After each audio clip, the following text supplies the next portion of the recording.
Well, good day, ladies and gentlemen. Welcome to another Flight Deck Sim live stream. Today it's the 5th of November 2024, 33 minutes past 3 in the afternoon here in the United Kingdom. Back in Microsoft Flight Simulator, having gone from the A380 now to the smallest 4-engine jet of them all, the upcoming Avro RJ from Just Flight, or I should say the RJ Professional. This aircraft has been in development for quite some time. It basically takes the BAE 146 and has lots of upgraded systems which have been faithfully recreated by the team in Just Flight. So you've got a much more modern FMC, you've got an MCP which has essentially been whipped out of a 737 by the looks of it. It's got its MCP. Lots of new systems as well. We're on a 2-sector day. Had to do city in the Avro RJ. We're going to be flying to Brussels each time. Fly to around 40 minutes. So short, snappy sectors. I've got GSX updated. I've got profiles. I've got payware scenery installed. I've got the new SimBrief flight plan thing in here, which is really good. So we can do the performance all in game, which is pretty nice as well.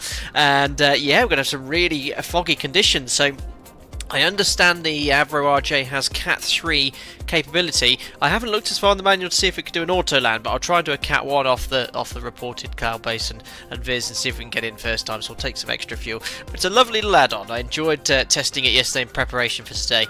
Live where there'll be a lovely night flight approach into London City later. You can see the city in the background there. Very nice indeed. Who have we got here? Alexander Pass, hope you're doing well. Having installed, do the doors now work with GSX? They do, so perhaps it's because it was out of date when I was testing it earlier. Sally is here as well. From Kazakhstan, I hope you're doing very well. Domino Mosina is here too. We've got Adam Shellard from 4 large engines to 4 small hair dryers. Absolutely. Tony F, hope you're doing well. Prefer the analog 146, but great to see this out soon. Absolutely. Well, if you've got the 146, I think Just Like offering a 20% discount if you want to get the Avro RJ as well. But it should be out, I believe, in this next few days. This week, probably.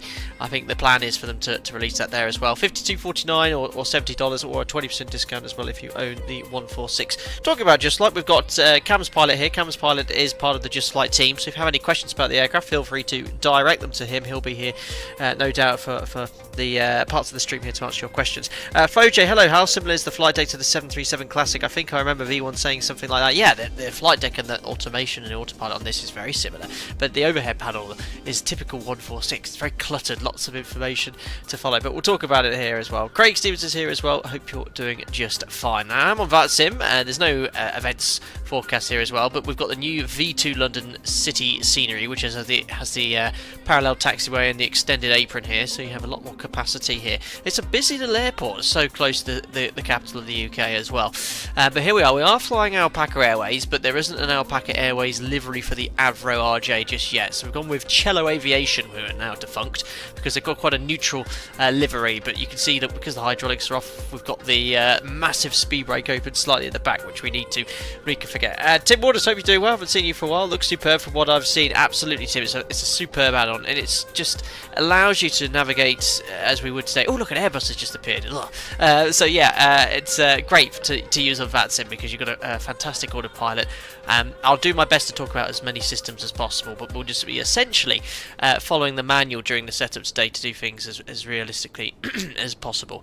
Right then, so externally, I don't think much has changed over the 146, but you know, it's such a chunky little aeroplane. You can see the massive anhedrals down, isn't it? Anhedral here as well. There's a massive speed brake. Descent management is not an issue in this aircraft. You just extend that, you can get quite crazy rates of descents and really complex landing gear system. Look at that. But it's really nicely modelled, the external model.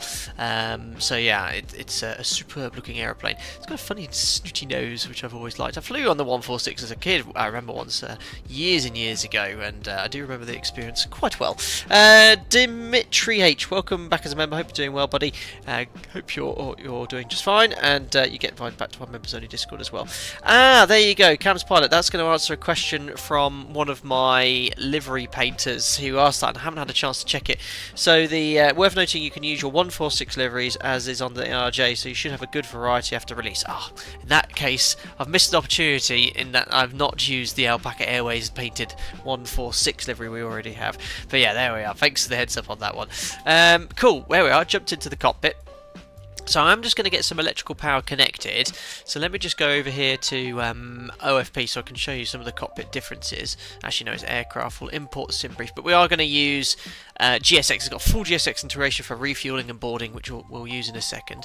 But let me just get the ground power connected and turn on the batteries. We'll just wait until the external power connection sign comes on. I might have to turn the batteries on first. In the 737 the light illuminates before you turn the battery on, but I'm unfamiliar in that respect. I think we're going to get the battery on. Here we go. There we are, and external power, it says it's available, so we'll turn that on. There we are, so the battery's not going to drain anymore. And here we are, we're in the cockpit. So, you've got two Collins, or I think they're called Collins FMCs, very similar to the 737. A completely different pedestal down here with the radio tuning panel. You've got brake temperatures, which are all digital. You know, it's not just a facelift, this add-on, it's a whole new aircraft with its systems. Gone is the old takeoff calculation system. You set your V speeds manually, or you can click here, which is quite convenient to set all your speeds for you. Digital displays, you've got IRS down here, which took me ages to find yesterday, but that's where Jim will turn on the IRS for the nav. The overhead panel very similar, but it has a digital pressurization system. Loads of other little quirks and things like that. There's the clock, which has changed too. So yeah, it's a whole new beast. I've got it on the pinned comment here. If you want to learn more about this aircraft, check out Just Flight's link in the pinned comment in chat there to find out about the development of this aircraft and all the features that it comes with. Slush Puppies, hope you're doing well. 4 months afternoon, Captain. I'm swelling with British pride, as apparently this was our most successful aircraft. It was. I Wikipedia'd that fact the other day as well in preparation for this. It was our most successful aircraft. I mean, you could argue that Spitfire or something like that was, but I think commercial jet airline, as far as commercial jet airliners go, yes, this is by far our most successful aircraft. But we were spitting out aircraft left, right and centre in the 50s and 60s, but it's a shame that, well, I say a shame, I don't think 4 little engines like this is the way to go with regards to efficiency. This burns the same as pretty much an NG does, and can only carry half the amount of passengers, so it was never going to survive, I think, with the efficiency of engines. But there's still a few operators operating the Avro today, which is pretty cool. So anyway, I'm following in the background here just to show you, if I can bring it up here, hopefully it'll come up or not. Let me just try again. Control P. No, I don't know why my shortcuts aren't working, but this is what I'm following in the background. I'll do it the old school way. It's oh, excuse me guys, I can't find the PDF shortcut. Now, I don't know why my PDF view is not working. Oh, there it goes. So this is the RJ Professional Manual, one of them. Only a mere 273 pages. They just, like, always make incredibly detailed manuals. So I'm following the guidance here, but look at this. It's a full-blown guide on how to operate this aircraft realistically, and I'm following their tutorial flight, which doesn't cover all the systems. I mean, it does the setup for you, but it doesn't even sort of talk about all the systems in detail. But that's what I'm following in the background to sort of get it all realistically set up, or as realistic as possible at least. So anyway, we've got the power on, battery and the external power. We'll turn on the nav lights, and I've just about remembered where everything is. There's the nav switch on here. It's going to be dark soon, so actually I better turn up the panel brightness. The lighting in this is really nice as well. We'll get Jim's controls up too, because I did a couple of test sectors yesterday, and I got back to the cockpit when it was on the ground. It was dark, and I had to use the little, what is it? There you go, the little miner's light to find all the switches to turn up everything. So let's turn up what we can now. That's probably a little bit too bright at this stage. Such an archaic overhead panel.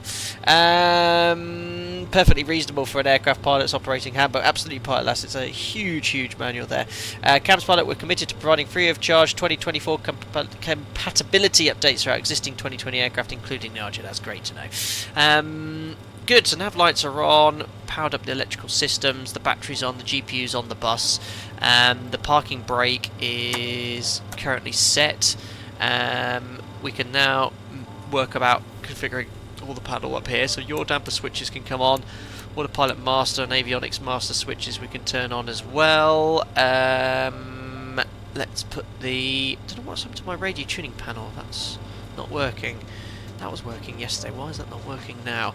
I hope it's not that silly control M button, because I was testing that before the start of the stream. No, that's been disabled. Hopefully it'll come on in a second. So that's done. FGC, I'm not sure what it does, but you can switch between the two. Electrical systems here need to be configured. Oh, sorry, the lift spoilers need to be yellow, green on, anti-skid on.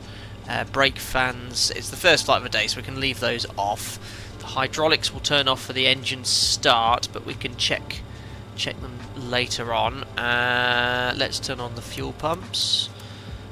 This is all the way of configuring the fuel panels. We'll start the APU now, so we'll move that to start.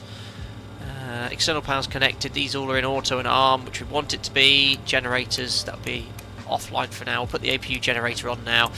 Galley shed on too. The rest is all configured here. Engine starts all off here. We'll leave them all off there. Engine anti-ice you turn on for now. For some reason, that's what it says in the guide. We won't put the seatbelt sign on just yet because we haven't started boarding. Pressurization panel. All we have to do here with this system, it's actually simpler than the NG, is just put the elevation destination elevation in. So we're going to Brussels, and that is 175 feet. So you just dial that to the nearest 100 feet. I guess there's 200. Heaters come on after engine start. Ice detection, all that can be left off for now. And sounds like the APU is up and running. APU power is available, so what we'll do is put on the APU air and the packs as well, so we get some conditioned air into the cabin. So we're pretty much done on the overhead panel now. I just want to get GSX up and running, so we're going to fire that up now. So request boarding. Boarding requested. And you get the Just Flight boarding music starting in the background. Oh yes. Opening the stairs. Oh no, don't GSX, don't do that. That's the annoying thing about GSX. It doesn't always recognise the when there's air stairs there. But yes, you can have this boarding music. You can skip. We've got airport lounge on. We've got chill wave. Pilot error. Brilliant. So yes, I'll just turn that down slightly so it doesn't be too much of a distraction. I'll put it down to 5. There we are. So yes, well, I had issues yesterday with GSX where I actually retracted the stairs. I'll try it, and then we could just use the GSX stairs to board as normal. There we are. There is a track called Control M. We're not pushing that, that's for sure. It seems cramped compared to the 737 flight deck. Well, the 737 flight deck isn't exactly roomy, but yes, this would be even more cramped for sure. Right, so that's done. Let's set up the MCP here. So cleared altitude is 3,000 feet. We're departing off runway 27, which is what they're using in real life here. So we'll set the heading and courses to 272. 272. That music. Pilot area, there'll be plenty of that today. 272. Right, fun fact about this MCP, guys. You'll notice there's two buttons, MLS and VNAV. Okay, MLS stands for Microwave Landing System. It was to be the future to replace ILS, but it never came to fruition. ILS is good enough. And VNAV is not modelled here in the Avro RJ for a good reason. The reason is it's not modelled in the real aircraft either. So VNAV was going to be implemented in the future in the Avro RJ, but they stopped developing it, so they never actually programmed it. So VNAV's in the real Avro RJ. It's not modelled in real life, it's not modelled in this aircraft either. So that's pretty good. Counterpilot, that should give you the air stairs by default unless there is a jetway. Yeah, it could be the GSX profile that's doing that, but here they all come. I've got max insane boarding, so it's done as soon as possible, and then we can call for the refuelling through this as well. And I think that gets the fuel truck to drive up too. We've got an extra 30 minutes of fuel for our sector, doing everything as realistically as possible. So if I show you this new SimBrief integration, which is really cool. The only problem is when you press it, it does seem to take some time to load up. As you can see. There we are. So if I just go to view flight plan, which I can also do in the tablet, you'll note that I have there we go. How do I scroll here? There we go. So I've got weather, extra 30 minutes of it. It was because low visibility in Brussels, so we've got enough fuel here, and our alternate was Dusseldorf. Charleroi, which was closer, is actually the same forecast conditions, fog and low visibility, so that's what we're going with that there. V1 made a lot of errors yesterday while the pilot error track was playing. Be careful with it. I don't make errors. I don't. For perfectionists. Right, we'll go back to the MCPs. That's set. I love all the boarding. GSX is so much fun, and I love this window view. You can see Gary loading up all the bags in the rear hold. GSX is just so much, I just find it so much fun. It looks like all the passengers are coming on. We've just got an older lady just taking her to, what's she got in her hand? She got a pistol. Oh no, it's a book.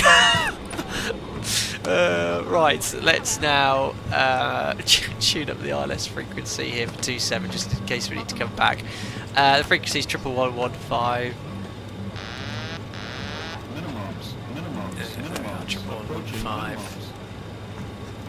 115 is active. Perfect. So that's done.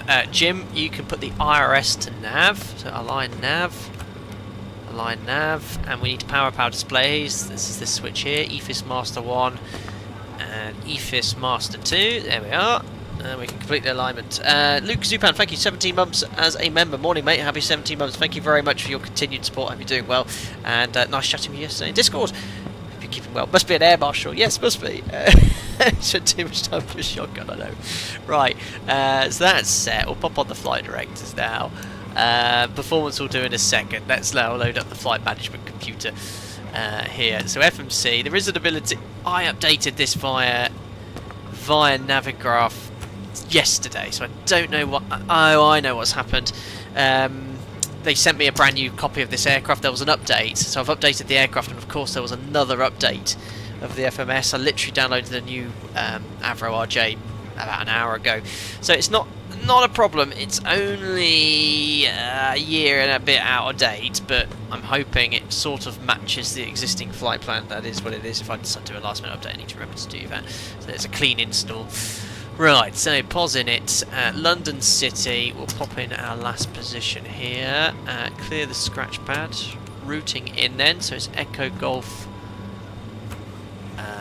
Lima Charlie. And we're going to Brussels, which is Echo Bravo Bravo Romeo. Let me bring up Navigraph here, guys, so you can see the flight plan I'm putting in. There we are. And we'll hide that. Hide flights, view SimBrief OFP. There we go. So call sign is Alpaca 14 Romeo Juliet. So Alpaca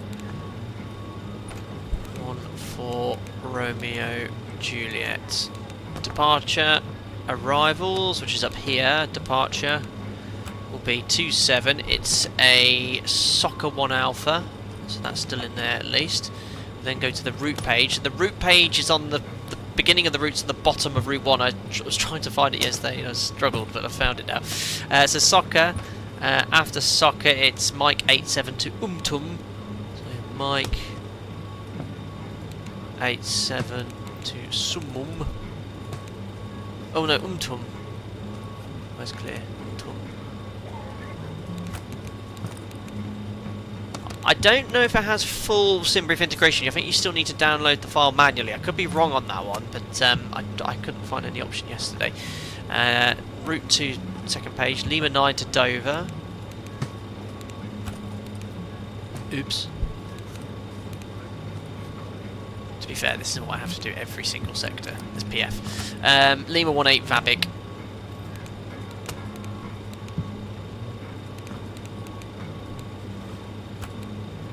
And then Quebec 70 Coxie. Quebec 70 Coxie. And then it's a Coxie 8 Alpha, so departure arrivals. Be ILS 25 right, that's what they're landing in real life, and 25 left, we'll go 25 right. It's going to be the Coxie 8 Alpha.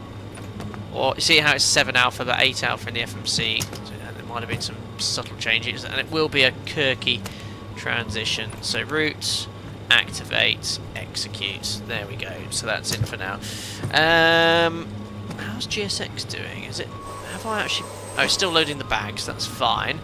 And refueling is also complete, so we can check that with Navigraph. We've got our extra 30 minutes. We should have 5.6 tons on board, so 5525.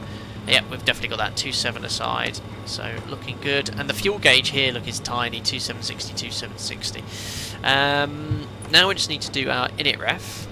So here we put in our 0 fuel weight, so it's still loading the bags, so I think this is like an instantaneous 0 fuel weight. So what we'll do, it will match SimBrief, so I'll just go off the one for SimBrief. It'll be 36.4, right now it's nearly there, look, it's 35.9, so we'll go with 36.4 because that will be our final 0 fuel weight. Minimums.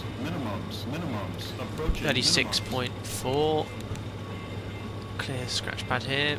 Thank you. Having still 5 months, good afternoon. Hello again. Hope you're doing well. Thank you very much. Excellent. Boarding's complete. Just the cargo. Cabin crew, arm doors and cross. Excellent. So now that cabin crew are doing their things, last few bags are being removed. The tug driver is removing the tugs. Look at the sun setting as well. It's going to be a lovely departure. We'll execute that. Our alternate then is Dusseldorf. We need 2.2 tons of fuel to get there. It's the closest place that wasn't Cat 3 low vis. Cruising at 23,000 feet. We can execute that. We'll put in the average wind 229 at 10. Top climb ice is 3. Now then, performance is next. So, thanks for subscribing as well, Burnley Bryn. What are we doing? Welcome aboard. Hope you're doing well. Let's now do the performance. So, what we need to do, and hopefully we can now use the inbuilt SimBrief tool to complete the performance here. So I'm just scrolling down here to make sure I'm doing it at the appropriate time. Let me just find it on the manual. Here we are. So trip then. So the bug speeds you can see are here. Now you can either set them manually. Now if I go here to SimBrief, you now have in-game the performance calculator, which is pretty cool. It's just takes so long to load, which is a bit of a pain. There we are. If we go to performance and tools, and there you go, you have all the information. Populate from last flight. So Avro RJ, just flights, runway 27, your weight 41723 meters, flap setting, we'll leave it optimum, toga max. Yeah, there is an option to select reduce climb thrust, but at the moment in the SimBrief dispatch calculator from Navigraph it only gives you that option, which we'll probably need anyway. Bleeds auto 12, true, anti-ice 1023 drive, populate weather, calculate. Oh blast, maximum runway weight exceeded. Really? Takeoff run available 1199. Wow, I buggered then. Well, that's the end of the stream, guys. Don't forget to like and subscribe. Right, I did the test sector yesterday, and I had no problem taking off in, nor does the 146. I'm thinking, what else can I do here? Bleeds off, anti-ice off, saying can only lift 39, field length limited, obviously. Oh, crikey. Well, okay, well it says takeoff not authorised. I did a test sector yesterday, it was fine. I'm just gonna... What's the maximum flap setting I can use for takeoff? I think it's the one off the lowest, isn't it? Where's flaps? Well, it's the SimBrief calculator's not right, isn't it? Something's not right here. I'm gonna go flat... Yeah, flat 30 takeoff. You can use 33 for take. We'll go flat 30. Just anyway, it's not going to work anyway because it went optimum. So we'll go flat 33. There's no V speeds either. Right. Well, thankfully the V speeds are here. So you can go flat 33 for takeoff. Wow, that's crazy. So should we do a flat 33 takeoff? Wow. All right. So if I press this, there you go. It sets V1 and VR to 113. VFLO. Now, question Cam's pilot. with VFLO, is this where you start flap retraction? Because I made a note somewhere that the maximum speed with flap 33 extended is only 145 knots. So I guess I have to just start retracting the flaps really quickly. Or is that when you select flaps up? I haven't actually had time to look at the manual with regards to flap retraction, but yeah, the maximum flap extension speed with flap 33 is 145, so actually I'm going to go flap 30.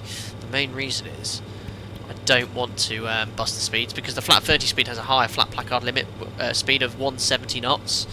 So we'll just close our eyes, yes. We're going to use every inch of runway, and we just need to set V2 on the MCP, which is 122 knots. 120. Oh, it sets it automatically. Fantastic. Right, performance calculations complete. Just got a few more things to do up here. So IRS is to navs. Seatbelt and no smoking signs can come on because boarding is complete. I think no smoking is all the way up here, isn't it? Yeah. And cabin emergency will be in the arm position. Ground tests are complete.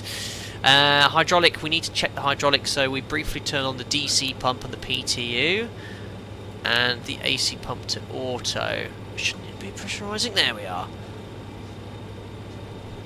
Check the pressurisation. Check the rise in the green system. With both systems pressurised, check all enunciation lights are extinguished before setting PTU and AC pump back to off. Okay. So it's just a check of the hydraulic systems. That's done. Overhead panel I've set. TCAS system I've set as well. Before start checklist is next. So lighting complete. We have the performance done. And it's now time to start the engines. Oh, brakes, sir. KLM has just landed in his 800 or 700. That's going to be tight. Well, the 318 operated into here frequently. So anyway, I'm on APU power, aren't I? So APU generator on. Let's now disconnect the ground power. Can't take the chocks off, unfortunately. I'm going to get ready for engine start. And whilst that's going on, boarding complete. So GSX, if you're doing a remote start, engine start on stand, how do you prepare for pushback and departure? How do you do a engine start on stand? That's my question. Do I press prepare for pushback and departure? Let's see what happens. Hopefully a tug won't appear. Excellent, so that's shutting the door. Oh, it's opening the door. No, it's doing that thing again. No, it did this yesterday, guys, where the doors just opened and closed continuously.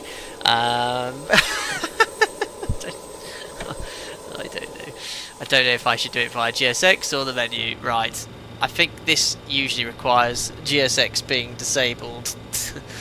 Right, I'm just going to reboot it, guys. We've completed boarding anyway. There we are. Now, let's just do it ourselves. Retract the stairs. There we go. Shut the door. Cam Pilot, yeah, you'll need the latest GSX version with now custom profiles. So I've got the latest GSX version. I updated that yesterday. How do I get your GSX custom profile installed? That's the next question. Because it seemed to work on one sector just fine. In the second sector it didn't. So it seemed to be all over. I don't know. Right, we're just still waiting for IRS alignment. How do you check the alignment time? I think they're still aligning. Nav off. Okay, I'm not sure. Is there a way of seeing how long until the alignment's complete? I've put present position in. Performance is done. That's done. Right. Is the PDF correct? Not sure what you mean there. Cabin crew armed the doors, literally. I know. Rip the darn things off. Right. I'm hoping the IRS alignment will be complete soon. Whilst we're waiting, we'll quickly brief that out departure. So, we're on this remote stand here. Let me just zoom on in. So stand 24, pushback. No, sorry, no pushback. Just start the engines, right turn on Tango, and taking off runway 27. We might not make it. And then departure. There's the alignment complete. It's straight ahead to Lima Charlie Whiskey 01. So flight plan or legs.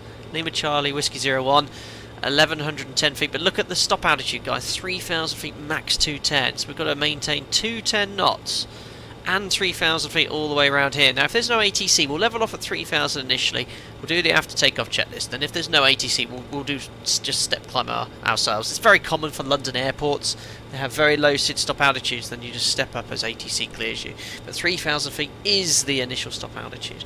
James O'Brien, is the aircraft worth it in your opinion? Absolutely. And I'm not just saying that because just like here in chat. Look, if you want to fly Avro RJ 146 ops, and unlike the 146, you've got a modern avionics suite, and it's just such an awesome little commuter jet. You know, you can have a lot of fun with it. So yes, I would wholeheartedly recommend it.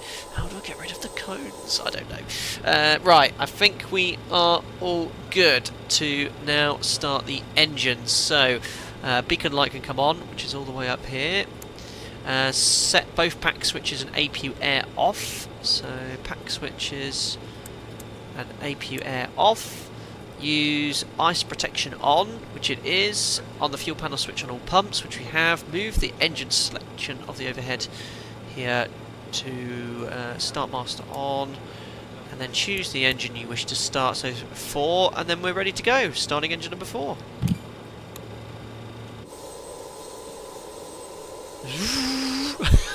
That's my hairdryer sound effect. It's spooling up. I've done something right.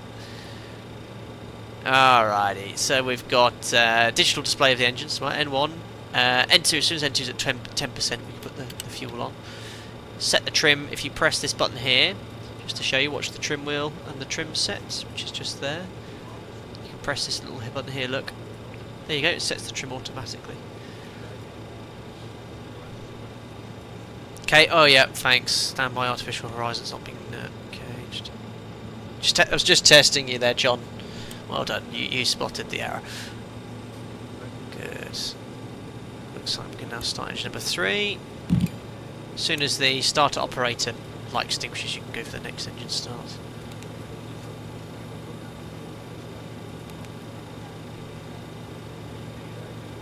The aviation just got home from college absolutely exhausted. Welcome aboard. Have a nice relaxing evening.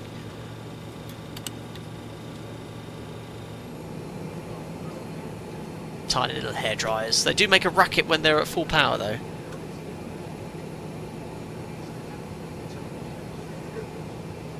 Max, I'm trying to update the 146 to the version that was released earlier, but I just keep getting an error saying I've got a newer version. Any ideas, anyone? Not sure on that one. Have you completely uninstalled your old one, John?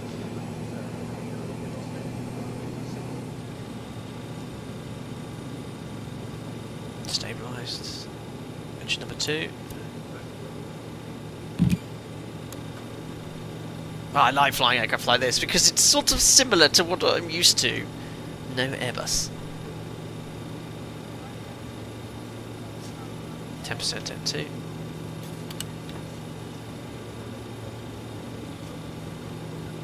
It's like the 737 Classic engine displays as well.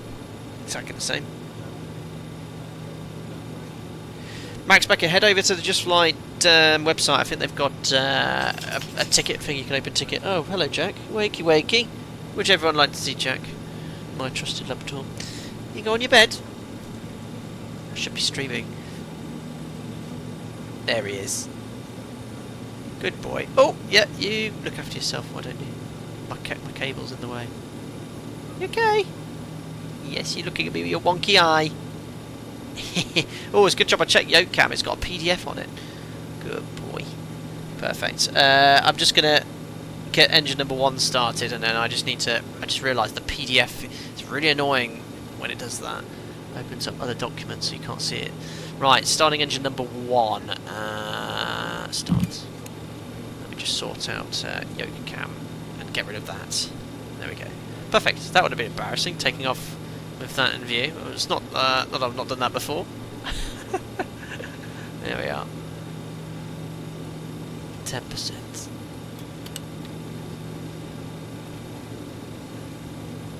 Needs more lighting in here. I think that entry, yeah, the entry light's a little bit too bright. That's basically like a dome light of sorts.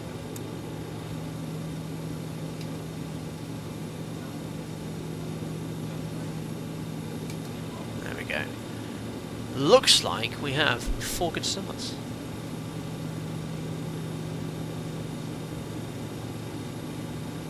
Just wait for engine number 1 to stabilise. Good stuff. There we are. So they are all nice and stable. We can now turn off the start master, move the start select switch to off. not expecting ice immediately after departure, so we'll turn off the engine anti-ice system. We'll put the generator number 1 and number 4 on.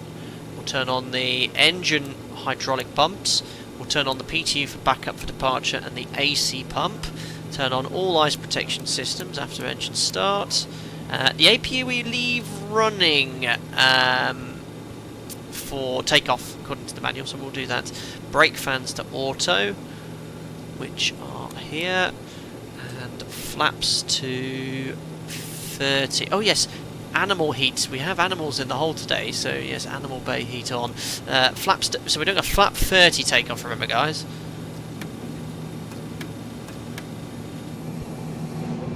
And when you're flying, the noise this makes when the flaps extend is really cool. It goes just like that.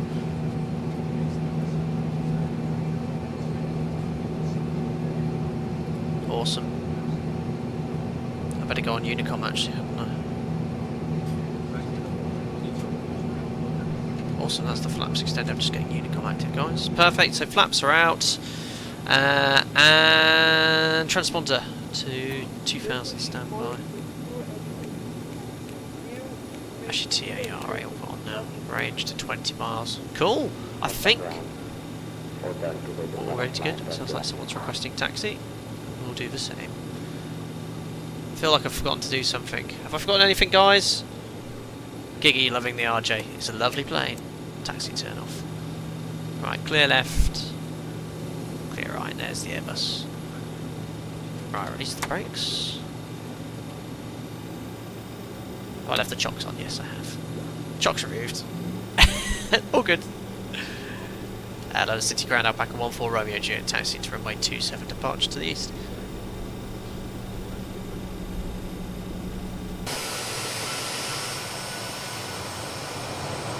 Awesome.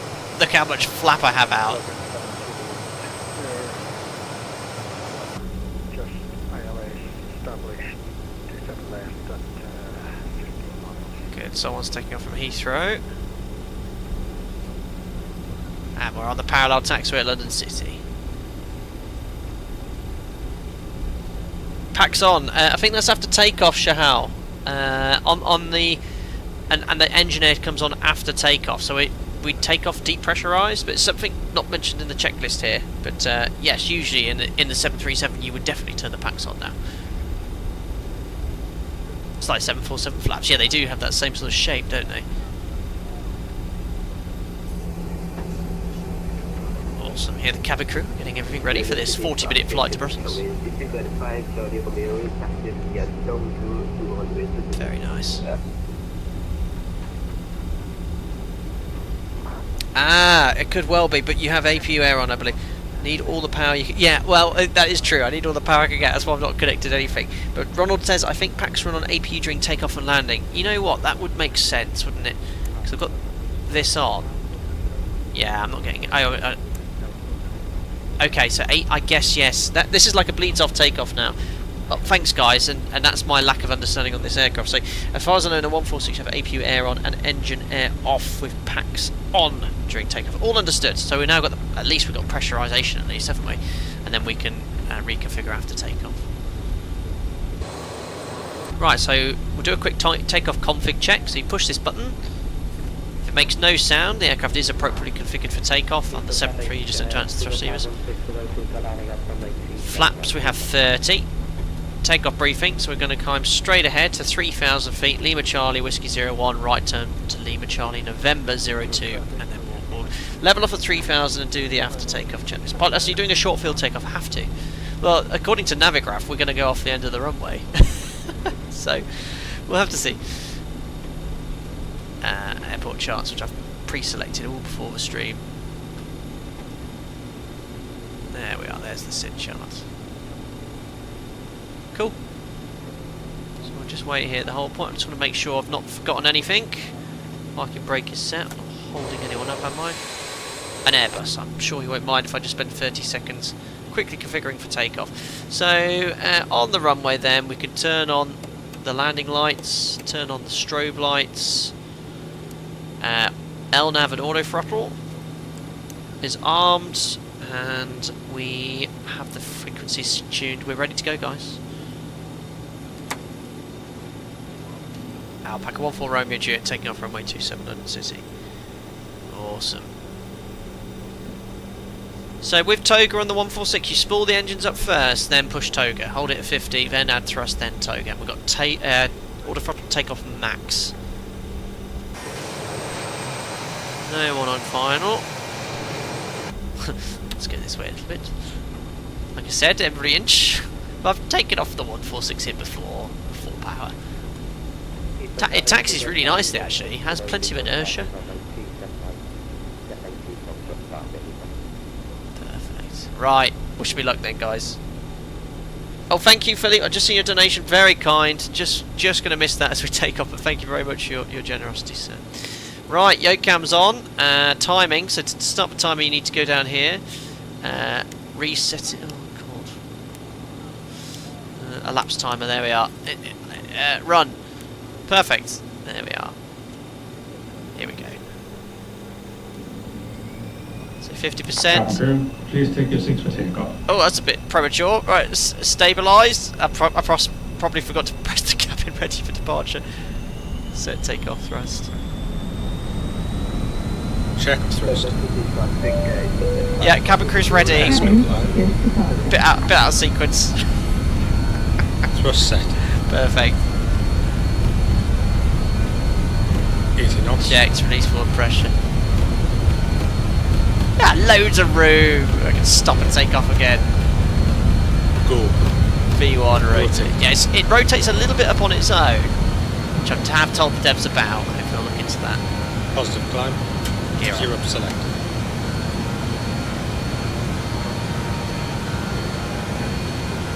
Good, so we're going to climb to 1,000 feet.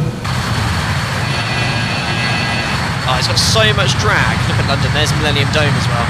It's got so much drag, look, with flat 33. It's only just about holding the speed at 15 degrees.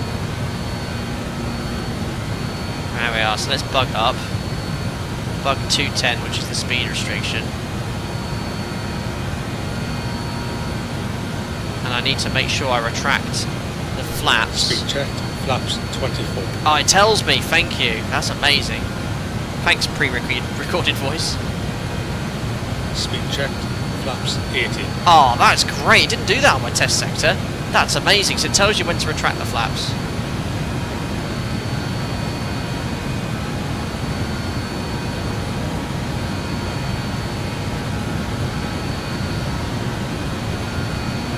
The FTO. Speed checked. Flaps 0. Just follow the flight director.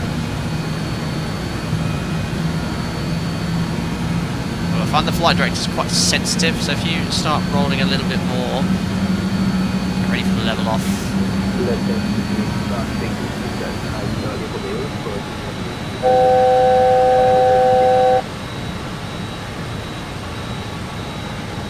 Perfect.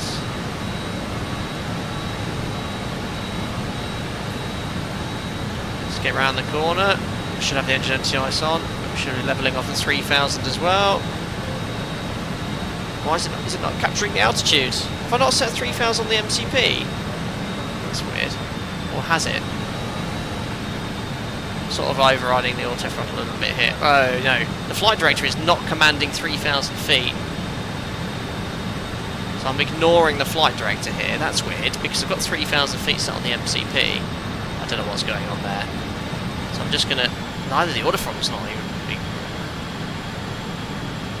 Right, so I'm looking through the flight director. Let me just get back down to 210 knots. What's happened to the auto throttle?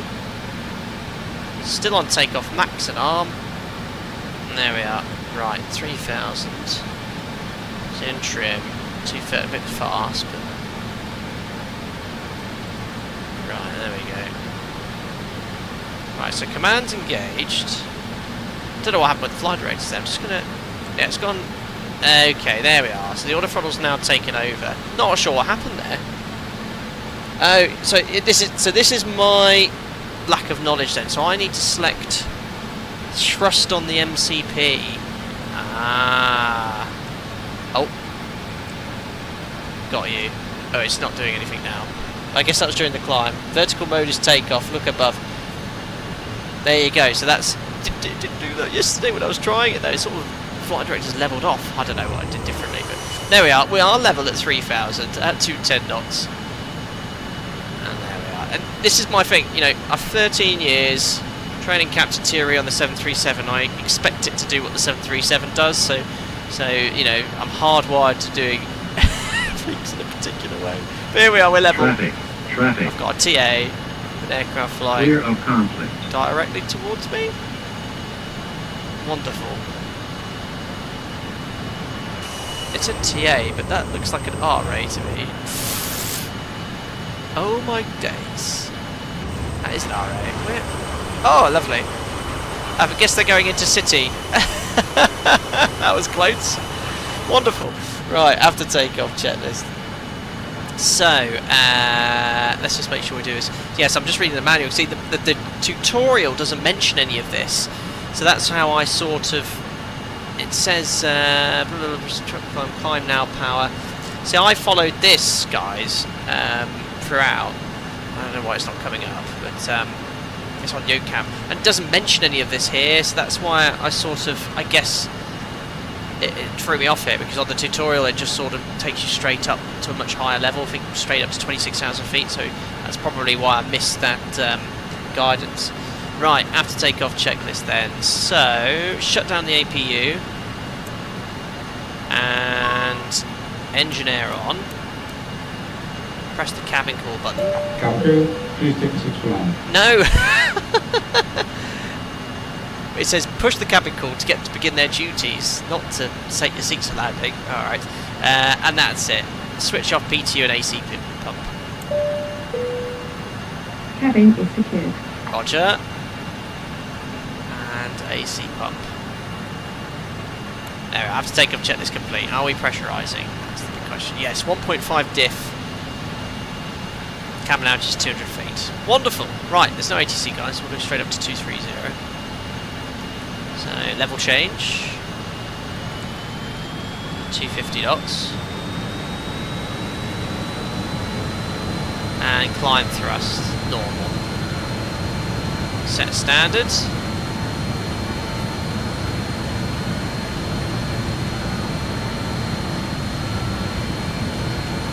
There we are. Passing 3-1 flight level 230 after takeoff checklist complete. Let's go!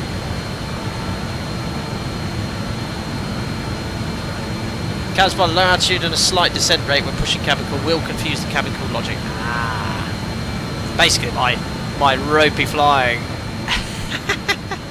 No, it was good to know now. So the flight directors on the 737, obviously it has auto quiet, so it always respects the MCP altitude. But here you've got to press the thrust button to ensure that it levels off at 3,000 or commands a level off. But I didn't have that yesterday, so I don't know what I did differently yesterday. But otherwise, just doing all of these little 146 quirk things. May I suggest, Captain Pilot, that's added to the tutorial flight, just for a lot of people will be flying it like an NG, and people will be aware. Look at, I'm sorry, look at that sunset. Moonrise as well.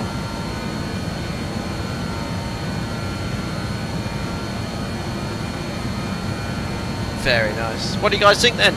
It's cool, isn't it? Got to get back into city later. But we've got to also do a low-vis approach. Could anyone grab the weather for Brussels? That is going to be... Oh, that. Oh, mega. Let's see what's going on in Brussels. Thanks for having Store Domino Mosina.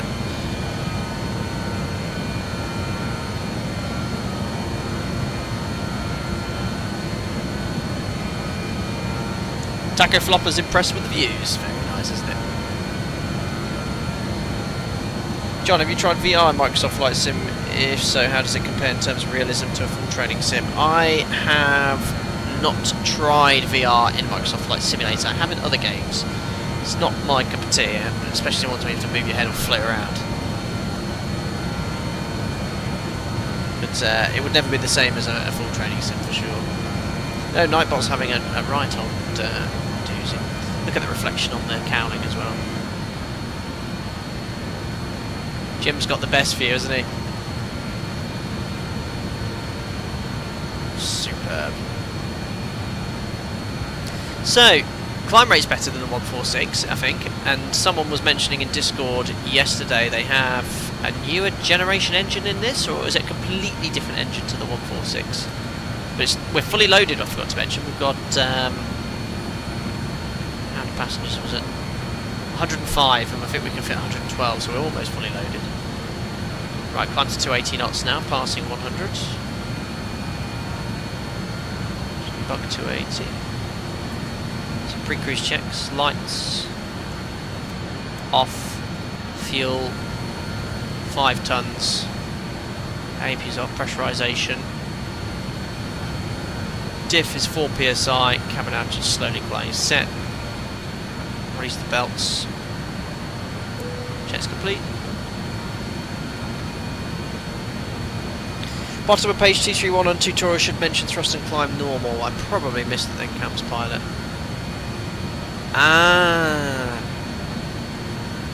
Once flaps retracted, we can set. See, yeah, I guess if you've got to get the flaps up quickly, haven't you? Especially if you've got a low stop altitude. Speed 250, we can set climb power, pressing the trip climb. Once to set climb normal.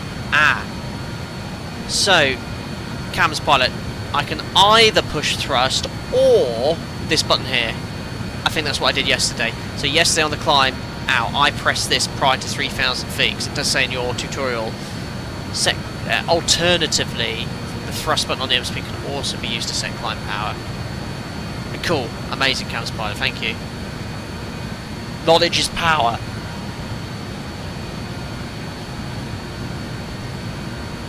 There we are. Very basic FMC, unlike the NG1, but we've got an ETA of 16:53. That's just 30 minutes from now.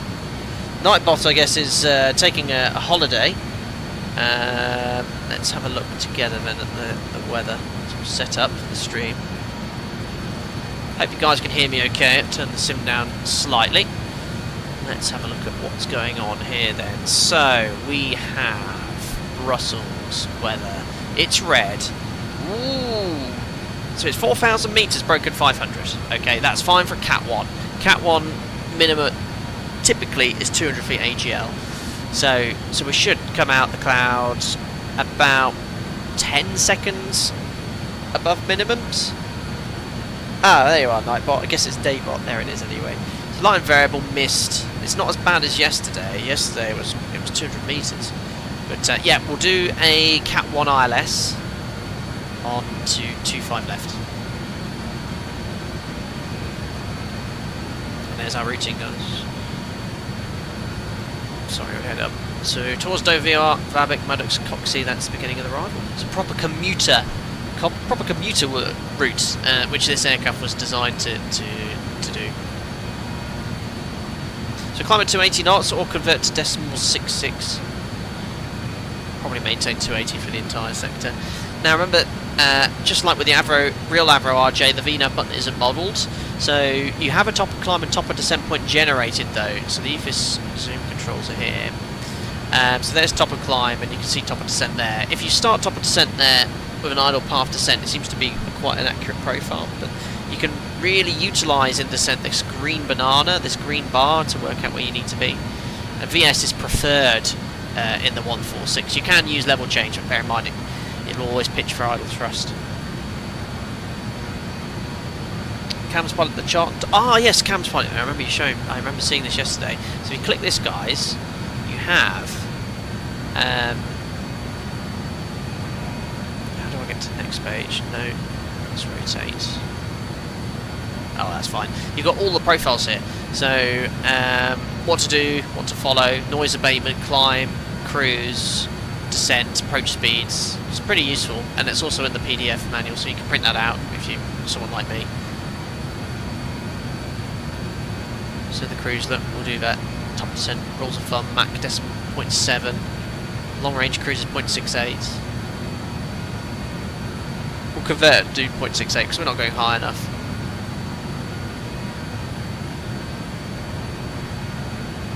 3 per 1,000 feet, same rule of thumb as the NG. So it was cool. Whee! There we go.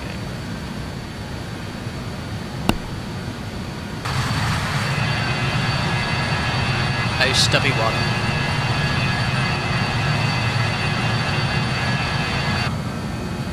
Yeah, it's going to be a nighttime approach. But in the fog, it's going to be looking cool. The light's just coming into view last minute. Or last second, I should say.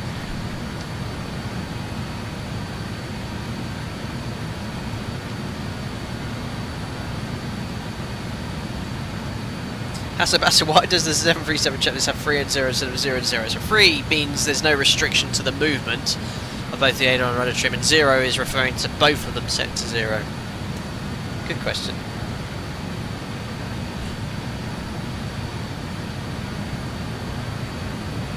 Pressurization's all good. So, got an Airbus chasing us down as well at some point. That person will most certainly be faster than us.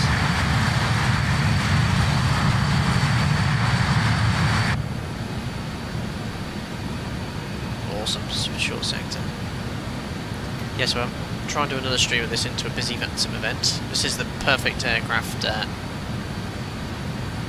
taking on to VATSIM for those city hops. Full hold availability as well. It's very nice. Yeah, not sure why, I guess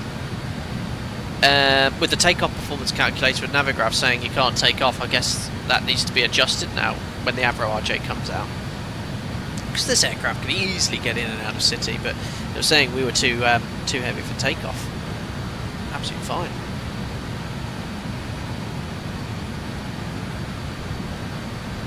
They are 20,000 feet, only 3,000 feet to go. As soon as we're at top of climb, we'll start getting things set up. Only airborne now for 16 minutes.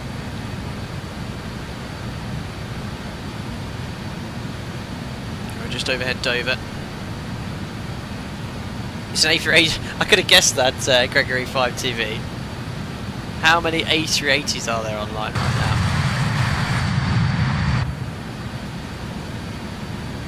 Yeah, it's just blasting off to into the distance.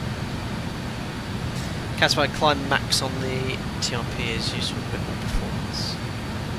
Is that here? Gives me a little bit more oomph. There we are.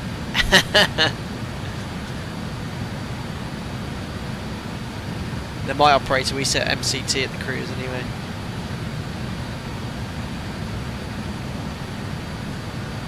Scorber says, a quick question in the purpose of building a cockpit. How does the button in a real 737 feel like? Is it a tactile keypad? Now, the older FMCs had sort of like ceramic style buttons. The new ones are rubber. No different to your eraser, really. A really firm eraser. And you could, if you wanted to, rip it off with a nail, but that's what it feels like. The old school ones were made out of sort of like a ceramic. It was hard, which I preferred. A lot of people did. No, it's not bad. So we're managing 1,000 feet per minute, 1 to go.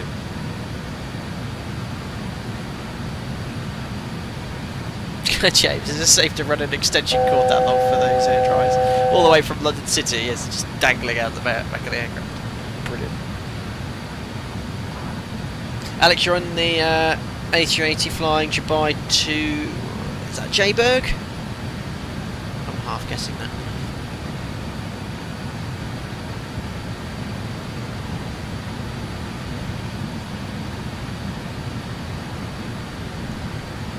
Very good, Alex. Safe flight. Cool, that was the last time we streamed to Brussels. A long time ago. I actually didn't realise that I had the Microsoft Flight Sim scenery for it from Just Sim when it was released. Purchased it ages ago. There we are. So now it's an out quiet. Kicking world's best flying air dry. Fantastic. Now, what have I... oh no, TCAS is working. There's that traffic just behind us. So we'll go up to Mach decimal 66. And, oh no, 6.8 was sort of the efficient cruise. There we go. Well, not efficient, 6.7 was, but there we are. That's set, and we'll set max con.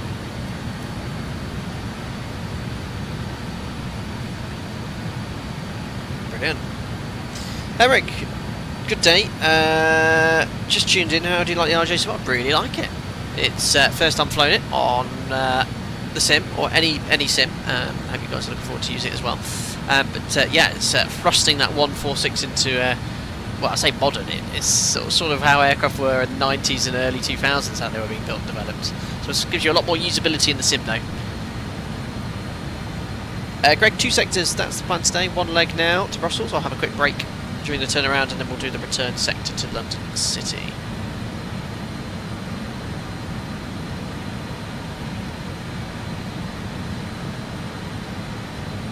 Where's the zoom?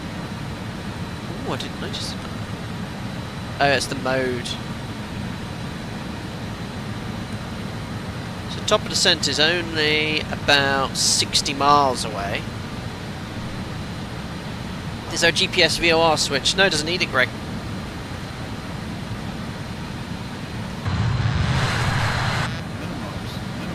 I edge it, scratch it. Oh, it's still very loud, this, I can barely hear that. Just turn the sim down a little more. There we go. Cool. Edge it, scratch it, thank you, 59 months a member. Oh, so nearly 60 months. That's it, 5 years you've nearly been a member. Edge it, scratch it, thank you very much. Next month you must have joined during... no, it wasn't even COVID. It was in November 2019. Crazy, or December 2019 I should say. Thank you very much for your continued support. That's very kind. Greg Dinkle says, how do you fly to VOR then? You tune the VOR here, and you can either use Vorlock, or you can just simply switch this here to Arc, Rose, whatever you want. Arc look, and you can have the conventional navigation, as I will now demonstrate if you'd like. So if I just tune Coxie VOR for you, 14.5, it's exactly the same as the 737. That's another VOR button. So look, we've made the VOR active. There we are, the RMI is pointing towards the VOR. And then, let's see what we've got. Range, Rose there. And there you go, look, you can see we're capturing the radial. So you adjust your course, look. Oh, why is that frozen? I think that might be on LNAV mode. So maybe there's a way of switching that here. That's FMC base, isn't it? Maybe there is a button. I could be corrected in that one. But yeah, I'm not sure how to switch over to get that to show your VOR reaching, because that's on LNAV. But you most certainly would be able to fly conventionally. What one does? FMS EFIS split.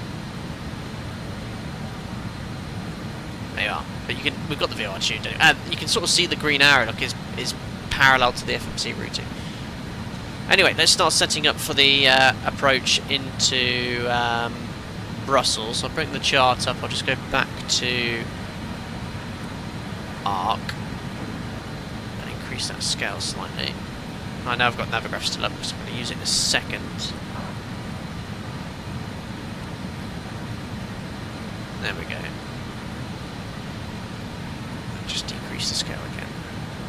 So top of descent is just outside of 40 miles here. So we're going to continue towards Coxie. Then we're going to fly to Kirky. Start our descent. We'll aim to be at 70 at Kirky, and then we're going to fly the transition here. Kirky 8 Alpha. Once we get to Kirky, we're going to fly the Kirky 1 Sierra transition, which takes us outbound to Oklub. No, that says to Bun. Okay. Now, I think this could be an FMC database issue because I've updated this and not updated it. This transition, it just goes to Bun, then direct to the centrefix, which isn't ideal. I don't know if there's any transition here that I missed. ILS Zulu 25 right. Let's try a different ILS approach. So we've got... oh, it's only ILS 25 right available. Okay. Here we've got different versions. So I think my database being outdated, because I've got an option for another one. Look, I'll go with Yankee. Flow? Where's the flow? Is that a VOR or something on the airport?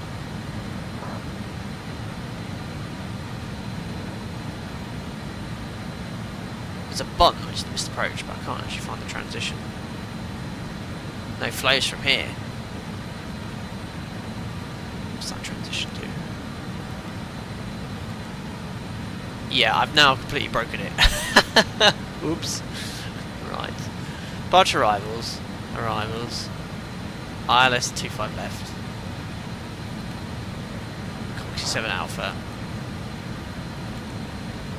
Kirky transition. Execute. So I've selected all that, but it doesn't seem to connect correctly. Look, it goes Kirky, Bun, Centre Fix. So we're missing Naxod, Uveti as well, so not sure what's going on there.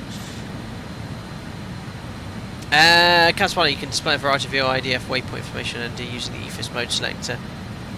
So you can have both LNAV and ILS on the ND. Very cool. How do you navigate VOR to VOR? That's the question. So the star hasn't loaded into the FMC. I'm going to put it down to the fact my database might be outdated.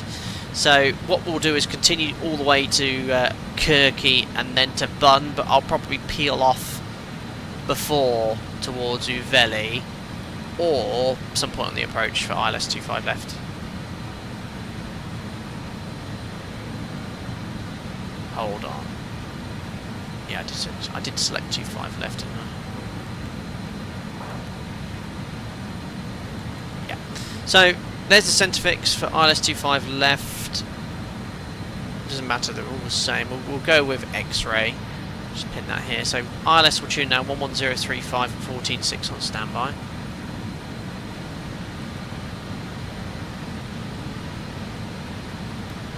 And then Kirky, not too soon, 14.6, 035.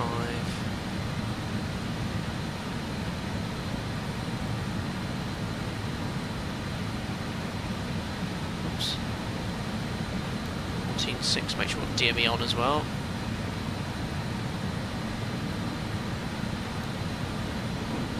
Put the VOR active for now. So we've got DME distance here to the Brussels VOR. That's located just to the east of the airport, so it's just a nice backup. VOR-lock on the MCP will allow VOR navigation. You then select VL on the course knob and format to rows if you like.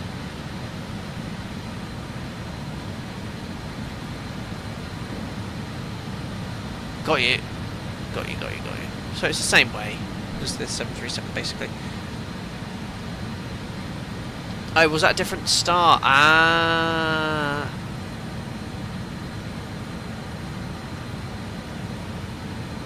I mean, the Kirky 1 Sierra is the same one anyway. Look, Kirky 1 Sierra goes Oklop to Uveti, but it's missing those points anyway. So we've got that all loaded and coded. We'll just self-position onto the ILS. Let's go back onto that ILS. We're going to try a Cat 1, guys. It's going to be a bit tight, but we should be okay. 11035, course 249. 249. So frequencies, courses, minimums.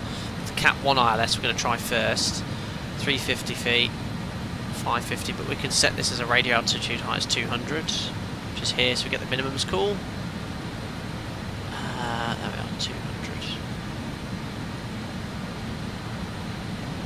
So there you go, you can see the minimums are set. So self-position onto the ILS, platform's 2000 at 5.8, intercept the ILS, 3-degree path, and a missed approach. We'll go around flat 24 in the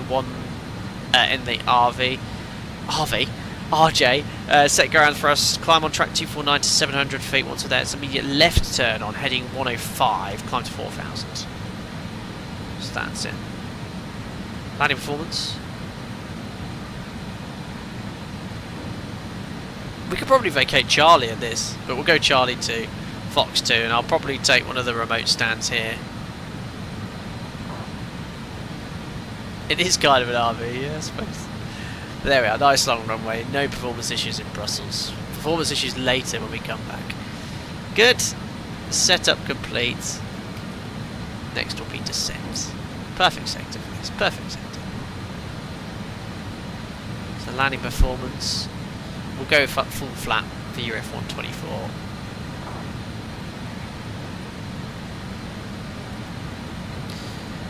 And there's top of descent. You can sort of see how our routing is taking us a beam and then around. Unfortunately, I don't think there's any fixed rings. Hi Chris, hey, how's it going? You flying an A310? No, not quite. BAE1 Avro RJ professional from Just Flight, Chris Scott. There you go, let me show you outside. It's getting dark.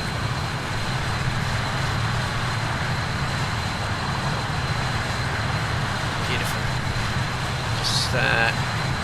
Just overhead. What city is this? Ghent. Ghent. Oh, fixings are possible, yes. Bring them to me. Ah, yes. How do I select runway? Must increase situation awareness. Oh no, I can't select the runway point though.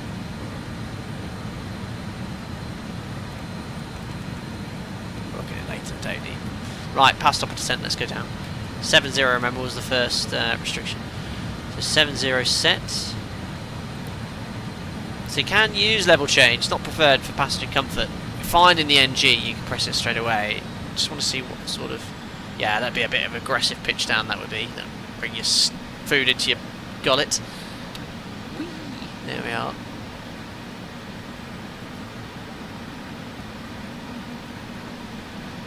Cool. T, are you excited for Microsoft Flights in 2024? Absolutely. I booked it off work for you guys. What is that sound? I've exceeded VMOMO, and that is completely my fault because I'm telling it to maintain a MAC number. See, Boeing's clever. Boeing 737 will automatically revert to... Well, it was a level change, but I think it will revert to an indicated airspeed. It's all good, I was just testing you guys. It's just a minor VMOMO exceedance. It's all good. Make sure you switch over to indicated, don't descend in MAC. Otherwise that will happen. Good. Where's my green banana? It will come back. Plenty of gas then. Better just do a fuel check as we overhead Kirky. We've got 4 tons exactly. Look at that. Bang on the money. So we should be quite close to the flight plan. We've not had many deviations.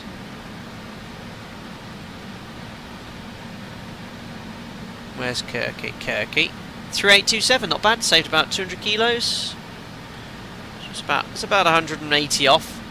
But again, I had a shortened taxi as well, so I think the fuel burn's pretty good. There is an Avro RJ sim brief profile already. Seatbelt signs on. Ladies and gentlemen, the captain has switched on fasten seatbelts on. Mark says, you see my message, Captain. Let's have a look. Scroll up. Hello, Captain. I love the BA146. Such a class jet. It's just so complex to fly. Lol. Just flights don't get enough credit, though. Ah, well, yeah, absolutely. Take your time following the manuals, though, including the tutorial flight, Mark Pierce. You'll get up to speed.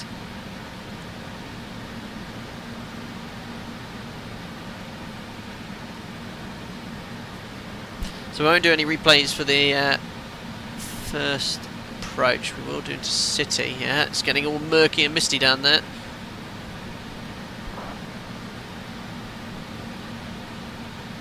Looking good though. We'll leave it descending in level change like this. We'll reduce to 250 knots at 10,000 feet, and then we'll self-position via Bun. Might need a bit more of that effective speed brake, but we'll see how we get on. There's no restrictions at Bun on the Star.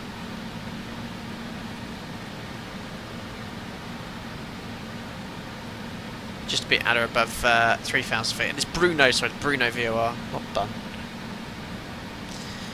See the RMI? It's pointing directly to the VOR, which is located on the airfield. And you can actually press here airports if you want for situation awareness. Navigate as well. I don't know what GRP is. Is that waypoints? And then data as well. You can switch over distance, ground speed, wind. That's cool. I think you don't want distance because you've already got it. I'll probably leave it on ground speed. Okay, so pressing that button flicks between the information available. Oh, hello Anthony, good day. Chicken Man. Mark, all you would have to do is imagine this looks a lot easier to fly than the 146. Yeah, this is much easier to manage than the 146.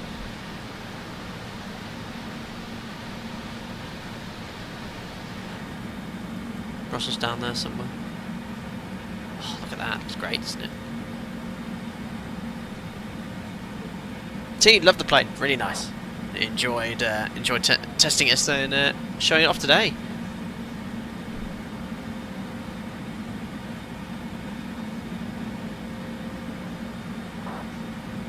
Wonderful.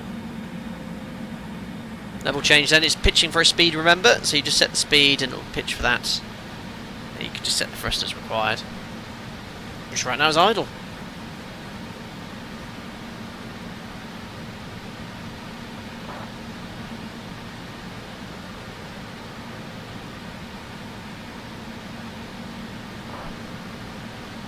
Jack's fast asleep. RC flight level 130. How do I turn up the lighting on this bad boy? Uh-oh. I have to put my minus light on.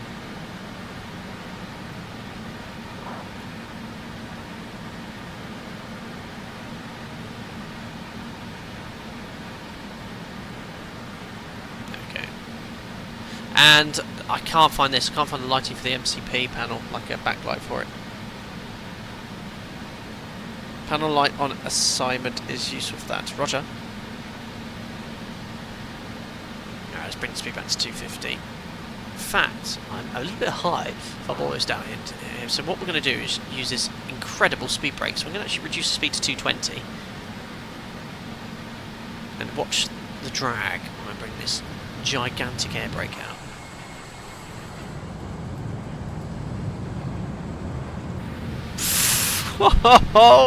It's also descending at 4,000 feet per minute whilst decelerating. It's bonkers how powerful this thing is. Descent management was not an issue in this aircraft. Right over to the ILS. It's great. You can just be as high as you want. You'll recover it in this thing, no problem. Post cruise checks. Lights. Runway turn off on, which is here. AP's on pressurization. We can turn on the PTU again, and this will back up. There we are, set, checks complete. What an incredible rate of descent. 220 knots. There's Bun coming up, so we're going to do the turn onto base leg, recovering that profile, no problem.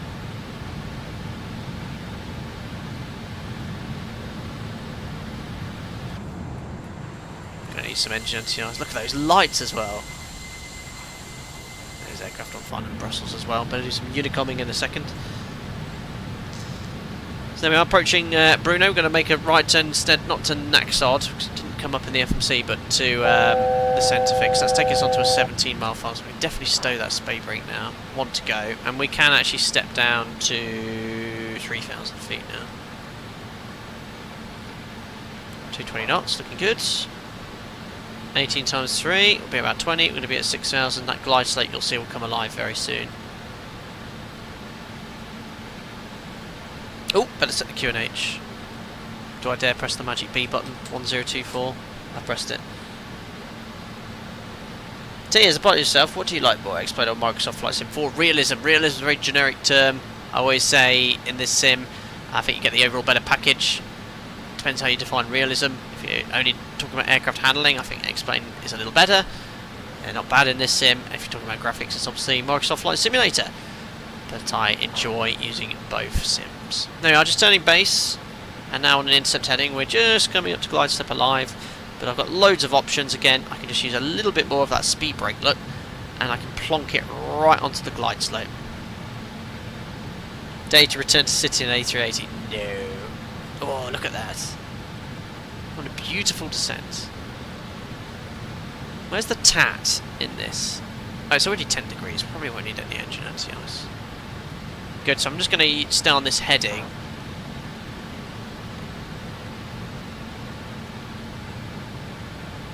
Heading select. And I'm going to arm approach. I think, unlike the 737, it will capture the glide slope prior to the localizer, so it's something you've got to be a bit careful of. You can't select flap 18 in the 146 until you're at below 210 knots. So I'm going to go VS now. And get the auto throttle to maintain 190. Oh, energy management, this is just a breeze. It's so easy. Remember, we're only going to see the cloud late today. How do you see the localizers armed?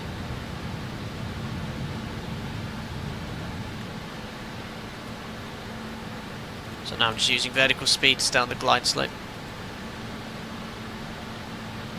VS to finesse.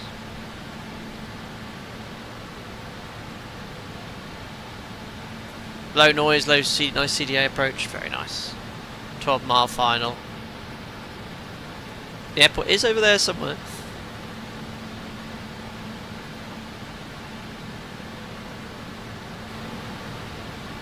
Just turning up the sim slightly. Completely at idle. 1000 feet, just about able to hold the speed.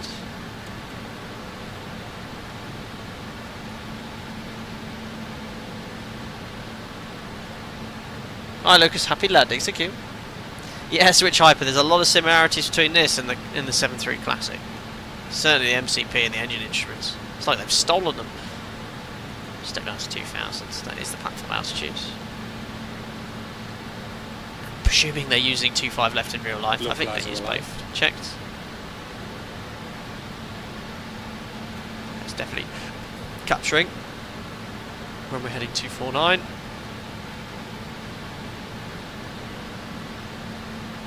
Now it's just glide slope capture. So I'm going to use a bit of speed because we're in 9 miles now and I need to get that speed below 210 knots. Look at how effective that is. Brilliant.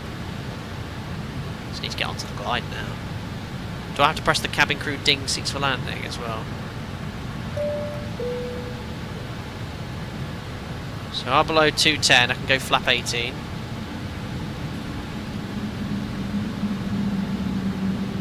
Why is the glide slope not captured? Or has it? It's in VS. I've got approach on, but it's in. Is that unless I'm? It's in VS mode still. It's definitely not capturing that glide slope. Speed checked. Gear down. Why is it not capturing the glide slope, guys? Localizer capture. Glide slope capture. Alright, I think that was a bug because I've just had to press it twice to get it to intercept the glide slope. Right, so 5 miles, let's drop the gear down. I think I forgot to put the seatbelt sign on, but we won't worry about that. No, I did, I remembered. Ladies and gentlemen, Yeah, it was weird. I I had approach armed, but I deselected approach and then reselected it and then it did capture. We definitely have it now, GS star. What do I need? 145 knots I need to be below before I select flat 33. So what's our final approach speed? 124, so fly 129. And we are now below 145 Speed knots. checked. Flaps 33. Perfect. Missed approach altitude 4,000 feet set. So landing checklists. Start switch recall. I've got Cat 3 auto land armed as well if I need it. Speed breaker just extend in the flare. Flap 30 is selected. All checks are done and complete. Try VS then back to approach. Got it, Cabs. It worked. Oh, there's the lights in sight. Now I can try and do an auto land, but I think I'd like to try and land manually because it's more fun. But yeah, look, auto land is armed. You can do a Cat 3 approach off this. To get the Cat 3 to work, you need to have all the courses and both autopilots tuned to the ILS.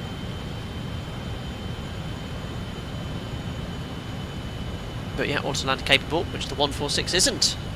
Disconnecting now. Auto throttle, auto pilot, my controls.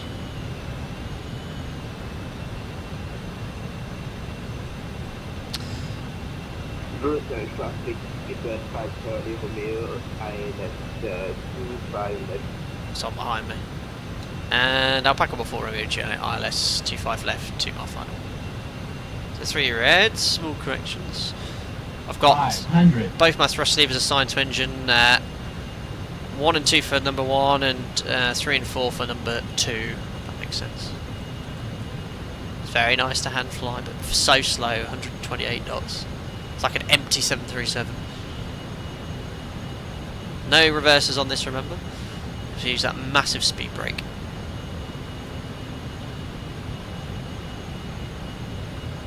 Minimum. Continue.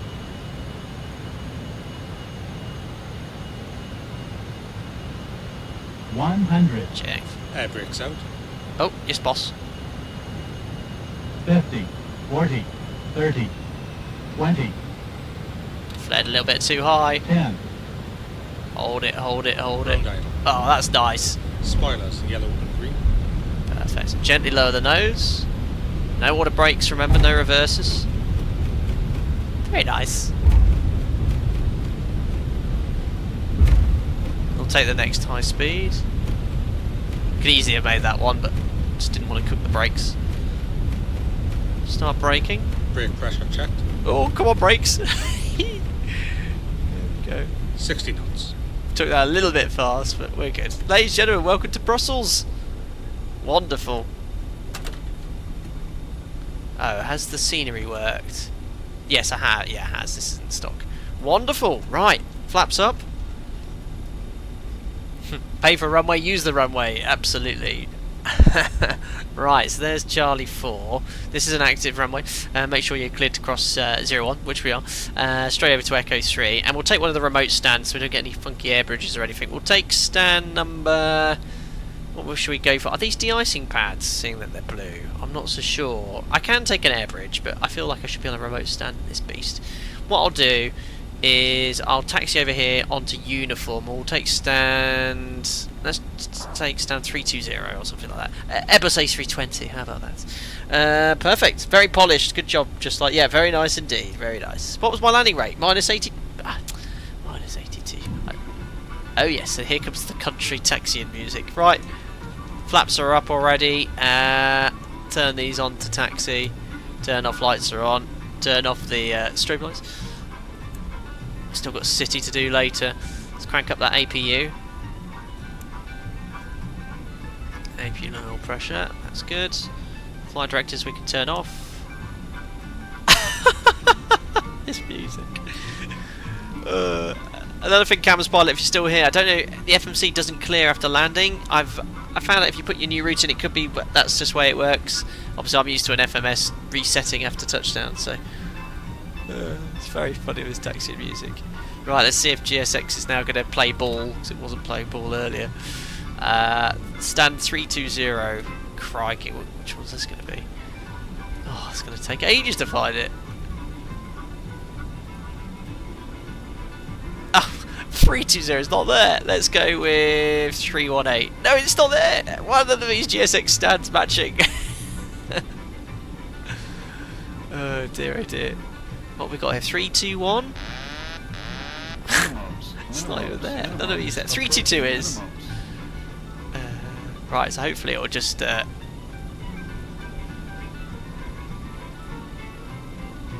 it still there? I think that's it, guys. There we are. There's the Marshall. I found it.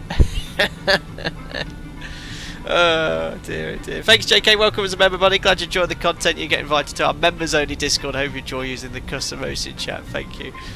I think this music is... Oh, I've left the door open the whole flight as well. Full cabin controls and full cabin modelled as well. I'm done. There's the Marshaller. Let's have some of my own taxiing music. I prefer it slightly more. That's better. There's the Marshaller.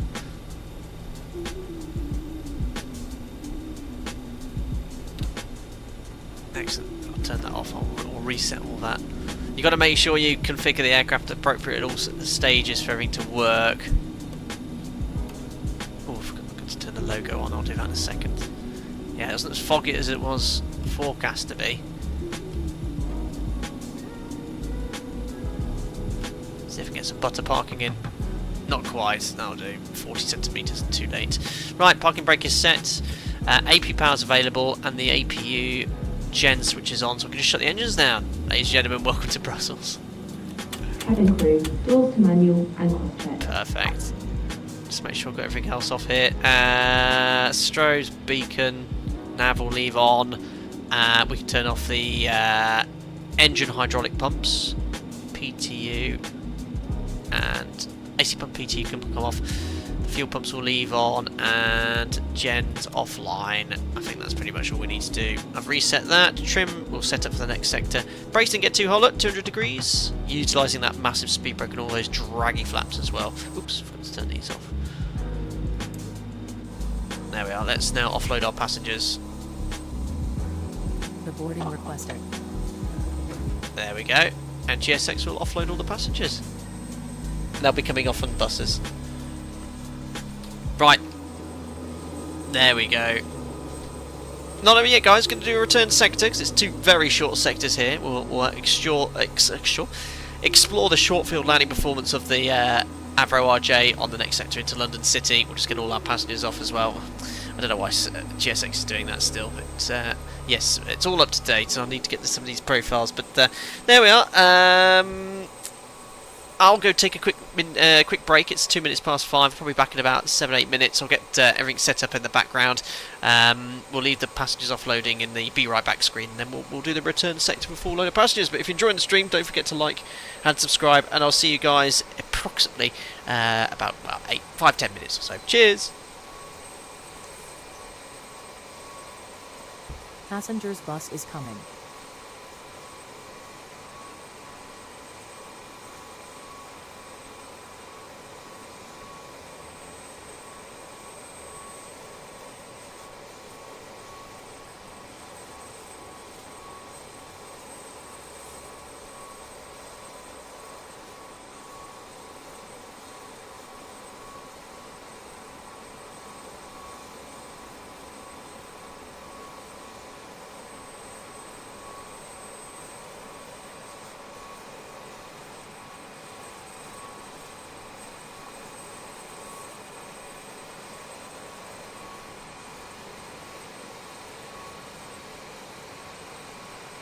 Passengers deboarding starting.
Well,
thank you very much for that intermission. I think has changed. Passengers have all finished offloading. They're on their way into Brussels to go.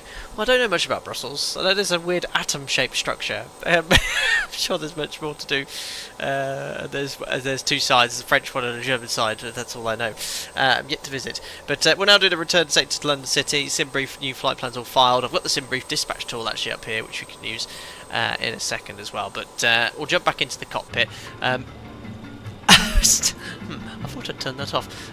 We still have the boarding music here. The cabin crew are getting everything ready in the cabin anyway, but whilst that's going on, we'll fire up GSX again and just reload SimBrief. There we are, SimBrief okay, and we'll request boarding. I think that's doing its thing. Where's all the... Boarding requested. There we are, Swissport. There we are, so I think the passengers will arrive on a bus as we're on a remote stand, and whilst that's all going on in the background now, we can get things ready for the next sector. Whilst I was gone, just Lucas, oh yeah, the Atomia Brussels Airlines will be putting that on one of their A320 soon. Greetings from... What airline is that, just Lucas? 6 Bravo Yankee. Is that Belgium? I'm guessing. I don't know. But hope you're doing well, Cat. That's about it. You can see it in all about 20 minutes. No more further comments, please, before we offend anyone. Evergreen 641. They are buying Brussels sprouts. Brilliant. Pangolin. Good afternoon, Captain. I thought RJs didn't generally stay in the air for long enough to need a break, or sometimes even a cruise phase. Yeah, well, the cruise is going to be even shorter on the way back. It's going to be straight in on runway 27. Magnus Nilsson's here as well. I hope you're doing well, guys. So, sounds like people are unicomming, which is fine. So return sector then. Here's our operational flight plan. It's all loaded here in Navigraph. We're going to take off from 25 right this time. So we're going to taxi out over here. Attach tug now, yes, why not? So we'll go on the inner or outer taxiway all the way to runway 25 right, and the SID will load up is the... Hey, which one's this? No, we'll depart off 25 left. They depart off both, so there's no ATC here. We'll just go off 25 left because it's already programmed here. It makes no difference. Passengers bus is 700 feet right turn, we'll look at that later. So, that's that. Hello, Captain. Bonjour. Ready for pushback. Sounds like the French part of Brussels. So, aircraft, we now need to refuel for the next sector. Yes, I think we... Oh, can we actually round trip? Just have a look here. Flights, SimBrief. 3665. Oh, I've actually got enough fuel from the last flight because we had all that extra fuel, and it's a much shorter flight, so I only need 4 tons. So I don't need to refuel, guys. I've got 4 tons on board. I only need 3665. Fair enough. If it asks me to refuel, which it isn't, we can we'll just take what we've got. Here's the bus. Look, we don't usually have remote stands on the sim, but there they are, all ready to jump on board. starting. So cool, isn't it? Ooh, they've got carpet in there. Interesting. Here they all come for their evening in London. And there's the tug as well. Very cool. Right, so panel scan up here. APU air is on, providing conditioned air to the packs. We can actually turn on the entry light here because it's night time. Pressurization elevation will be here. I think it's 0. It's going to be closer to 0, isn't it? Otherwise, it's pretty much all set up from the previous sector. We'll leave the courses and heading bug set as well. We'll do the performance in a second. The performance calculator should now work. It's a much longer runway here, obviously, in Brussels. And the SID has us flying. It's an RNAV SID. What's the SID stop altitude? That was the question. Climb to flight level 60 or 70 when QNH is below 9 and 905, which it isn't, so we'll climb to flight level 60. Imagine we have our clearance. That is set. QNH is set as well. The flight plan from the previous sector is still in, but we'll just reset the elapsed timer. And now it's time to load on the FMC. So I'm not sure if this is meant to clear. Unwittingly tankering, I know Alex didn't even mean to, but it's because of that extra 30 minutes of fuel we took in for low visibility. So if we go to route, if you just simply put in your departure point, it does seem to clear Passengers bus the entire is coming. FMC, which is fine. London City's Echo Golf Lima Charlie. And we are going to be now the Alpaca 28 Juliet Foxtrot.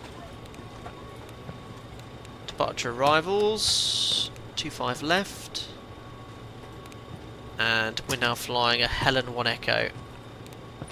So it's a Helen 7 Charlie here. Again, I've got the outdated database. So I updated the aircraft 10 minutes before the stream. That will do. It'll take us to Helen. That's fine. From Helen, let's get the routing in then. So it's going to be. There we go. From Helen, Lima 179 to Sasky. Passengers boarding starting.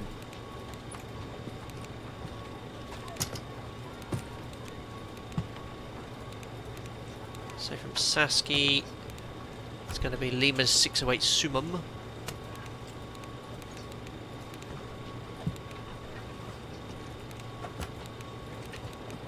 And from there, Sumum 1 Charlie. So departure arrivals. Be runway 27, which is my only option. Don't know why it's only going to be that. It's a good job it is. Sumum 1 Charlie. And oh, why can I not select any of the transitions for London City? Hold on. I don't want 27, I want ILS. Where's all the approaches? Oh, they're here now. Great. I don't know what happened there. I only showed the 27 before. ILS 27. Sumum 1 Charlie. That's better. And for 27 we want the Lavno 1 Juliet. So route, activate, execute, perfect init data next, which we'll do in a second. So I'm just going to join the dots here, see if there's any discontinuities, which there shouldn't be. But we're not going to do this full arrival, which sort of snakes. No, we're not going to Fenland. Brilliant. Echo Golf Lima Charlie.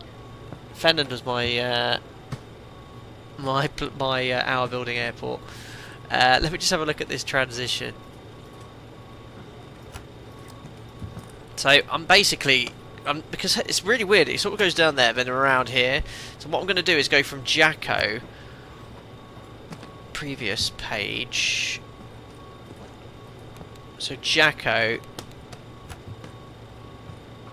Oops, where's next? That takes me to Novna, Babku, and then I'm going to go from Babku direct to Ravsa. So we're just going to skip out all of those points there, which is likely what you'd get if it was quiet. There we are, Ravsa 6000, and then straight in off the ILS. Look, boom. Happy days. That's all coded in then. Performance next. Init button. And gross weight. So again, it's still got all the data from the previous sector. Passengers are still loading via SimBrief, which I think that's green. We'll just go off the predicted zero fuel weight for now, which will match 36.4. So a bit lighter than the last sector. Oh, it's exactly the same. I thought I had different passengers. No, 36.4. Our alternate is Cambridge. 1.8 tons of fuel required.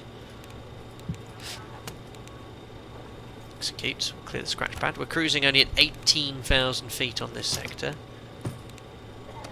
Winds from the last sector, it's now 210 at 11. Top climb ice, I didn't actually add last time, 4. Execute. And then performance. Let's now try the performance calculator again. So we'll go here and bring up SimBrief Dispatch. So performance tools, this is great now. So again, we're a bit limited here because it only gives you Toga Max option, but I think with Toga Max you can still put in assumed temperature, which I think might be the only option anyway. Yeah, okay, Toga Max, flap optimum, weights are in, populate the weather. It's apparently a wet runway, QNH 1024, but still winds for 25 left. Calculate, there we are, so it's Toga Max. Boarding is complete. Oh, you can see look, all the weights just updated now, that's really cool. So I love how it's interactive with GSX. So max Toga with an assumed temperature of 50. So temperature 50. Minimums. Approaching How do I minimums. do this? Right, let me just set the speeds first. So flap 18. So V1, VR.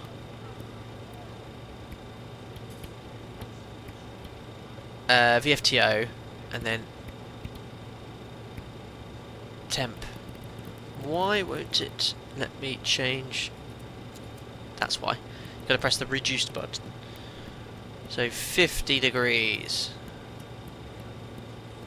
Oh, that's literally as much assumption you can much assumed thrust as I can give it. 50 degrees. There we are. So that's all set. And speeds are. Let's see how close they were to the actual. Not a bit of a discrepancy. V1 and VR 4 knot difference. Is that improved climb or something? Might be improved climb. Probably improved climb speeds. They're close enough. And V2 we set on the MCP 137. So it's really cool that we can use this in the sim now. I'm having to switch windows. Awesome. Oh, 50 isn't the assumed. Sorry, that's the maximum temperature. So this is me again, hardwired to only fly one thing. Firstly, Ian Chilvers, thank you. 47 months. I haven't seen you for a very long time. Thank you. Been a while. Hope you're doing well. Hope you're doing very well as well. I am. Just hunky dory. Thank you. So what's this maximum temperature? Is that working the same way, or is that just saying? How do I set that? I've just set whatever SimBrief said. I presumed it was assuming 50 and basing the thrust off that. Not sure. Anyway, I put 50. I followed SimBrief performance tool and I've put all the figures in. Let's see what happens. That's all set. Brake temperatures are cooling. Okie dokie. I think we're ready to start the engines now. Assumed temperature is dashed out, so it should not be applicable. Oh, what? Well, I've set max 50. Let's see what happens. Too much to learn. Too many aircraft to fly virtually. It's just everything is so different. Right, I've set the speeds. Let's just go to engine start now in the checklist. So I've set the pressurization panel. Lights are set. We're ready for pushback. We'll turn off the galley light. Entry light, sorry, which is there. I'll shut the cockpit door. How do I do that? There we go. I missed that massive clunking you get. Hydraulics we can turn off for the engine start, which they are. APU is already running. You don't need the APU for the engine start. This week's some sort of electric motor. Turn on the beacon light, which is up here, isn't it? Beacon on. Should have the logo on. Turn off the PAX and APU air. There we are. Ice protection switch is on. And we're now ready to start the engines. Turn off the galley light and then you hear a crash. Oh dear. Those are Toga speeds. Oh, I'm learning. Anthony, dang, I don't have the force assumed temperature on my bingo card today. I'll put 50 in anyway. Whatever that temperature actually is. Right, starting the engines. I'll just crank up the sounds. 2 sectors today. So engine number 4 starts. Oh no, wait, start the master on. Start, there we go. Perfect.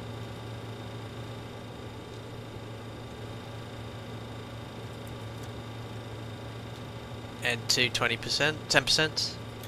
Fuel on. This has 4 engines. 146. Where's GSX gone? Oh, what? Oh, You need to stop the engines to request ground services. I just hate GSX. It was there, and the tug was there, and everything. What happened? I've just only had problems with GSX the last few streams. I saw the tug. I'm gonna have to request a taxi off stand, and I'm not shutting the engines down now. Alright, we can start engine number 2. Why is that blinking? Is that because I've set this max temperature thing? Oh, have I got to set the M1?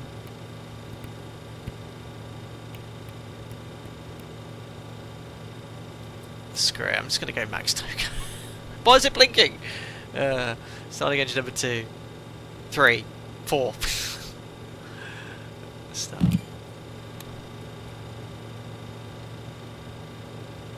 There is a tug option in the EFB. Oh, interesting, Tim.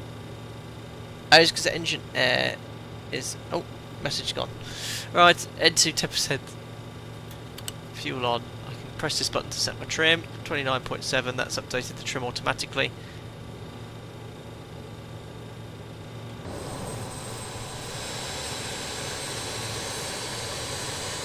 Perfect.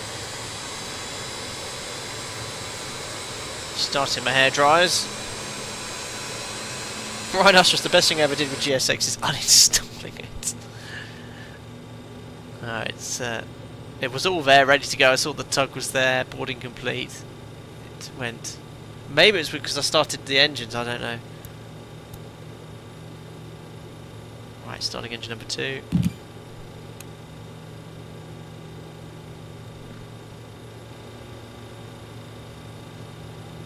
There we are, 10%. They are so tiny, these things.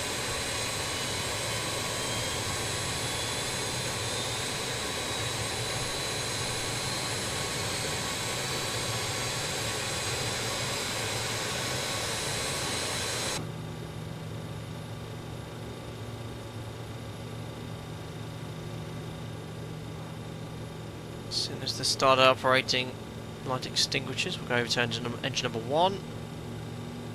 There we are. Starting 1. Bit quicker than the Feeler 742. M1 blinks when engine air is turned on. Ah! I thought I'd turn that off, thank you. Well, I'll put that 50 back in then.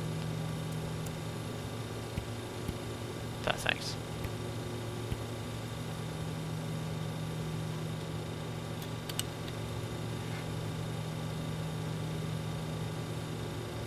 Oh, we've got some ATC. I've got a ping. Okay, I'll get the clearance. I'm going to request runway 25 left for departure. And the SID I've got is out of date, but we'll just have to go with whatever clearance they give us. Oh, really? You can start 2 at a time, at least in the 747-380. I don't know about this aircraft, has to be 2008.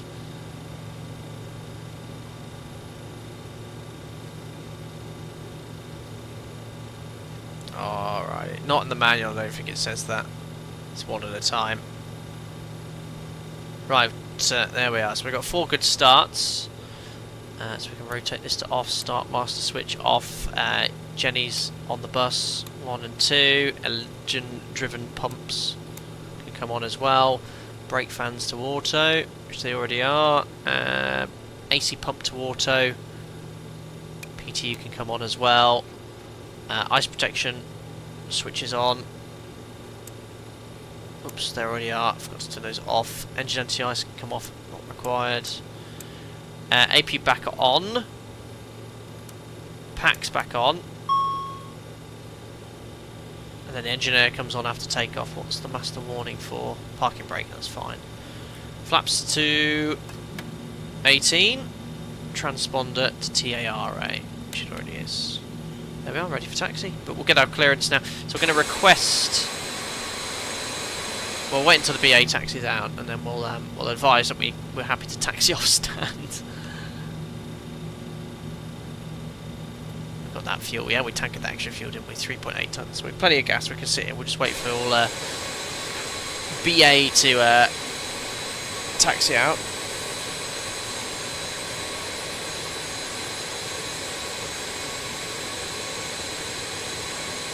SB, you've seen several vids of 737 takeoffs. Why do you guys do the flight control check so slowly? In the Airbus, you just yank the side stick to the extremes. You never want to hear the term yank and extreme in aviation. In the 737, you are directly moving those flight controls, so the pace of input you make is you're moving 3,000 pounds at the same force. The Airbus is all fly-by-wire, and it will override significant moving of inputs like that to make sure it's always smooth. Whereas 737, you yank it, you're going to force the controls to do the same thing. So you must do them slowly and smoothly for that reason. Just wait for BA to taxi. I think that's the one that followed us in. Oh no, that was a BAE livery, wasn't it? God, the engines on this thing are tiny.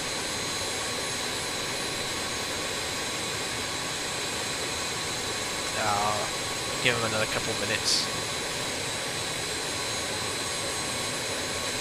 In an Airbus, you wiggle your stick, as a certain 770 already said. Oh, there's a second taxi line I can push onto, is there?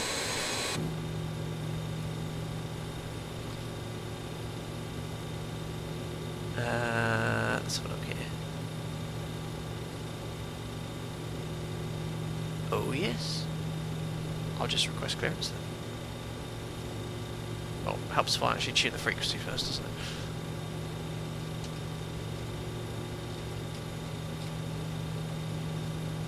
Tuning as we speak.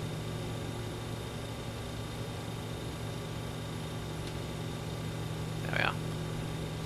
Brussels Tower, good evening. It's Alpaca 28 Juliet Foxtrot on stand 322, ready to copy departure clearance to London City, requesting, if possible, runway 25 left for departure.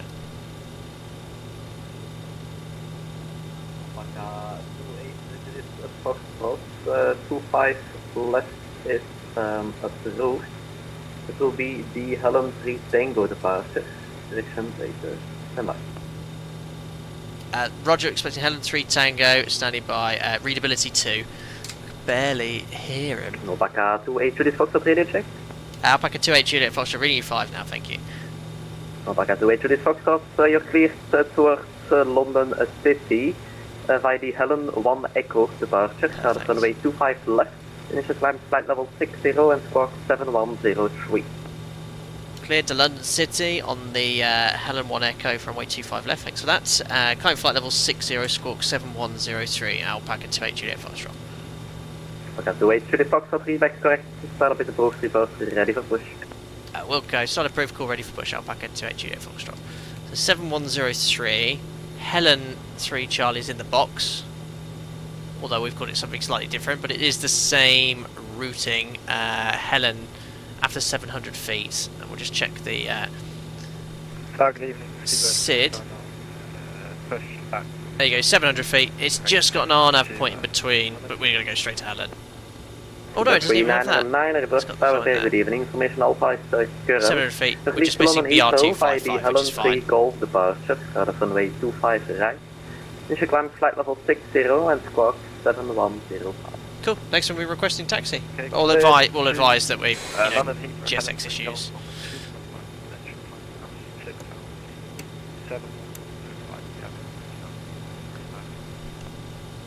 The 3 and 9er, readback is correct, keeper ready for take. And Brussels Tower, Alpaca 28 Juliet Foxtrot, unable to push back, happy to taxi off stand 322. Alpaca 28 Juliet Foxtrot, roger. Confirm ready for taxi now? If you have request taxi for runway 25 left, Alpaca 28 Juliet Foxtrot. Alpaca 28 Juliet Foxtrot, taxi initially, holding point Echo 3, runway 19er via uniform and inner 9er, QNH 1024.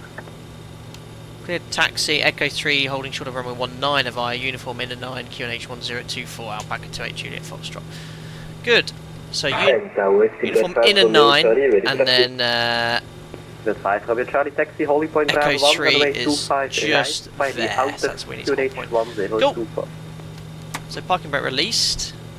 Chocks are off, so we're going to do a little sharp left turn here. 5 Robert Charlie by the outer holding point Bravo 1, QNH1024. Perfect. Hopefully GSX will return to the party soon. Bravo 1 via the SB wasn't the most efficient, but QNH 1024. I wasn't expecting 80s. 5 Robert Charlie. So there's 2 taxiways here. That Speedbird's on taxiway Tango.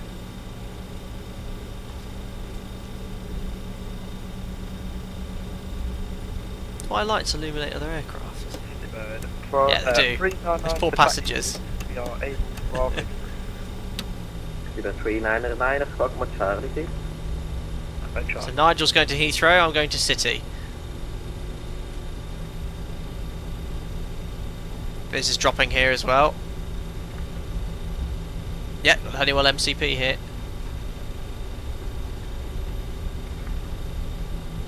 This is the Just Sim scenery from Brussels. It's very old. I think it was one of the first ones for Microsoft Flight Sim. I don't think it's been updated.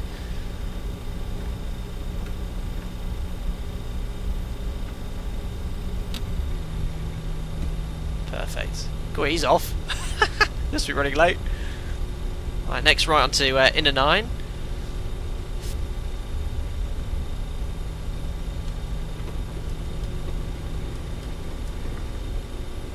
So just Speedbird 399 taxi, holding no point problem Bravo taxiing. 3, This is one of the nicest by the taxiing inner airplanes in the sim. QNH1024. You can turn it on a nice and tightly. It's got plenty of inertia. Doesn't grind to a halt when you try and do a steep turn. It's nice.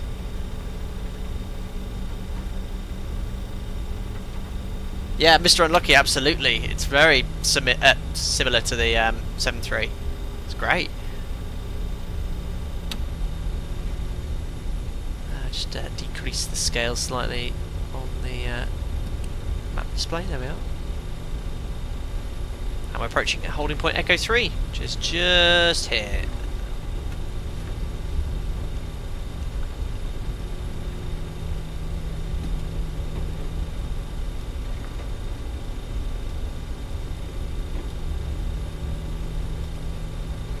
There we go. Alpaca 28 Juliet Foxtrot holding short Echo 3. Alpaca 28 Juliet Foxtrot taxi, holding point Charlie 1, runway 25 left by Echo 3 cross runway 19, then Victor. Taxi Charlie 1, hold short runway 25 left, cleared to cross runway 19 and holding Charlie 1. Perfect, so that's... I thought I had to say something else, but... We're cleared to cross runway 19, which is just here, and then next left all the way to Charlie 1.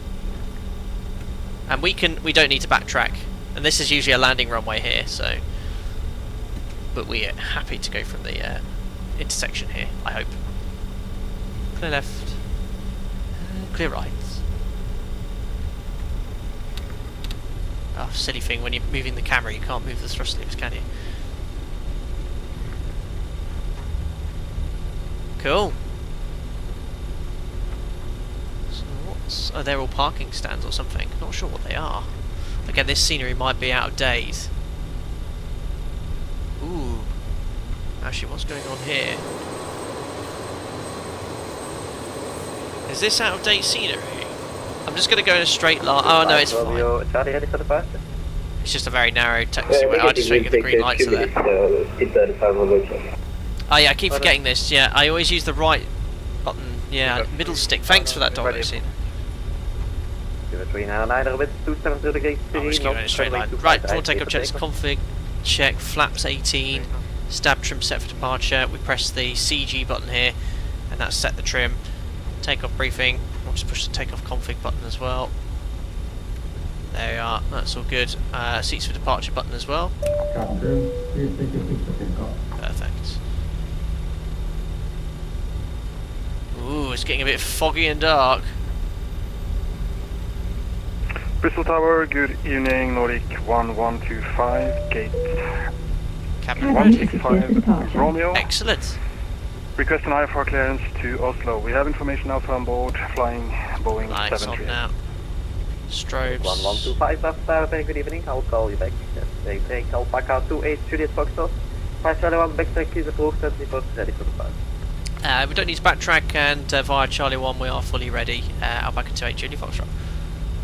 Back at 28 to this Foxtrot, Roger. In that case, winds 270 degrees, 3 knots, runway 25 left, clear takeoff. Right, Charlie 1, runway 25 left, cleared takeoff. Out back at 28 Juliet Foxtrot. Cool, clear for takeoff, guys. So, what Nordic a 1125. LNAV. Ready to copy. Alright, LNAV's not taking. We'll try at 400 feet. It could be because it's a conditional waypoint at 700. Oslo, by the Nikki 3 Gold departure. And transponder says MCP is set, transponder TARA, strobe lights are on. Lights on, checks complete. Toasted chat, we're ready. Let's make sure I turn right. Cleared to Oslo via the Nikki 3 Golf departure, runway 25 Talk right. straight like an ATP2. Initial climb 6,000 and the squawk was 71. Yeah, best taxiing plane in this sim I've I had. got So easy to information now. taxi. This is Charlie It for Nordic feels 1125. like an X-plane. 1125 initial climb. Very Flight nice. level 60. Feedback correct. So much better. There we go. Perfect. Right, so 50% will start the timer. And feed the 5 Romeo Charlie ready for departure. Perfect. 5 Romeo Charlie via Bravo 1, line up await, runway 259. So wait to 50%. And then we add the thrust manually. Then push the toggle switch. Water throttle to reduced, it's worked. Checked thrust. Perfect. Airspeed alive. Checked. 88.1. Thrust set. Excellent, that's really cool. 80 knots. Checked, release full pressure. Higher V speeds now.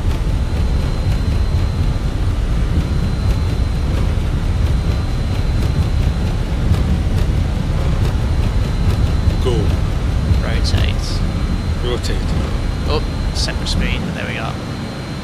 I know why the LNAV didn't work. Positive climb. Gear up select. Flight directors aren't on. There we go. Can't teach it. There we are. Waiting for 700 feet. 700 feet, right turn. Excellent. So I'm going to press that climb thrust button. Thrust. There we are. And then we'll bug up.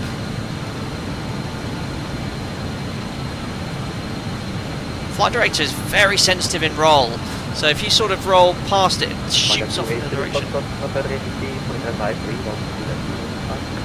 to Unicom, and thank you very much ATC Outback and 28 Juliet Foxtrot. Good week, sir. Bye bye.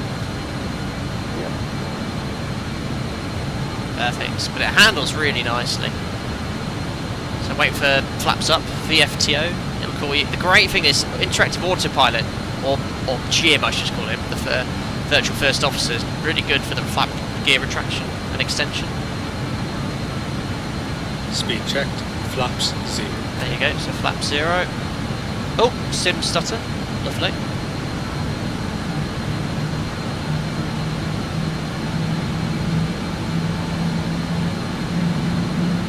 See, the flight director bar is just very sensitive, so if I turn slightly right of it, it immediately turns left and vice versa. Well, it's now beginning to pitch for 220. And we'll start pitching up. Go up to 250. Very nice. 25 right, clear for the guard speed All by nice and 5 trim. Romeo Charlie. Thank you, ATC. Have a great time. Look at that, perfect. All in trim. Commands. There we have to take off checklist. So, engine air on. APU air off. Stop the APU. Air conditioning and pressurization. Diff pressures building. 1.1 psi, 1.2, that's good. And all that's configured and set. Set standard now, passing 3000. Small one. So standard set passing 29 for flight level 180. We'll go straight up because there's no AC. I have to take it off. Checklist complete. Nice. Yeah, so remember to turn flight director on. Which I forgot to do. That's why I LNAV didn't engage. That's a rookie error. Cool, just turn the sim down. Ah, that's better. Less hoovery noise. Bye bye, Brussels.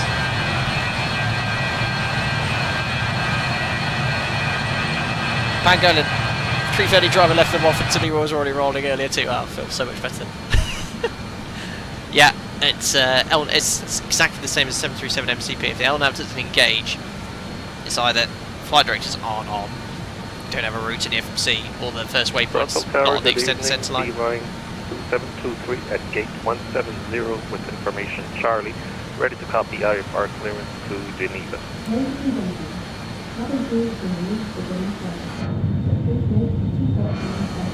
It's the same. Sounds like it's in the cockpit still from here. Perfect. Mark, Captain, what's your opinion on the TFDI design MD-11? Just bought the INI-300 today for long haul. You've been busy. I've flown it once. Good aircraft. We'll fly it again at some point. I don't know if there's any updates, but you'll enjoy flying both of them. The INI builds, I've not flown the aircraft for ages. Alex Lee's flight director off, can't teach it. It's the smoothness at which I turned it back on. That's what I was referring to. We'll leave it there. Let's just increase the range. There you go. Look, top of climb, top of descent. Very short cruise segment, even at flight level 180.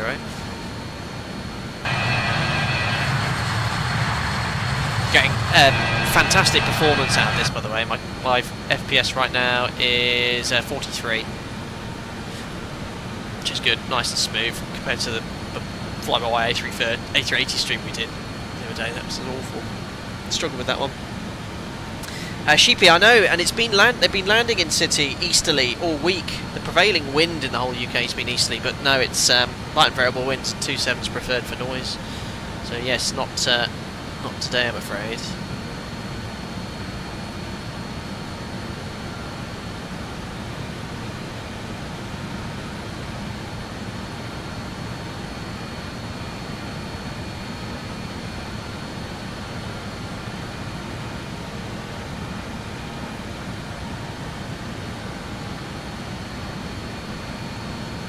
There we are, flight level 100, it's bugged to 80. So because it doesn't have VNAV, just have to do this all manually. 280's best climb speed. Pre-cruise checks, we'll turn off the turn off, or exit lights. Lights off. Belts can come off. All set. Perfect. Checks complete. Hi Spitfire, evening lovelies. Hope you're doing well. Sheepy, I've been beta testing the RJ for a while and can say the steep approaches are fantastic in this aircraft. It's fun to land. Yeah, it's a lot of fun. And that reminds me, steep approach mode on, before we forget. I think that adjusts the GPWS sensitivity, doesn't it? I hope so. ATM 11, I know exactly what you're referring to. That's Swiss 11 that absolutely hoonded in, didn't they? Giggy, on this aircraft, top of climb and top of descent seem to be almost the same. Well, that's... what do you mean by that? I'm not sure what you're referring to. I mean, they're very close because of the shortness of the sector, but there's top of climb there and top of descent here. It's a bit cluttered, obviously, with all those waypoints.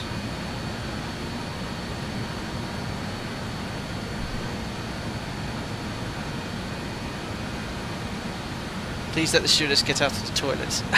No, trapped.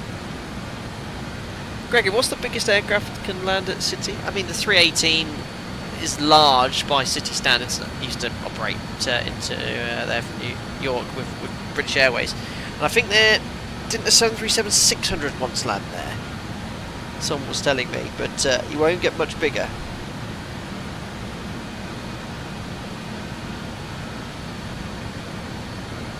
There we are.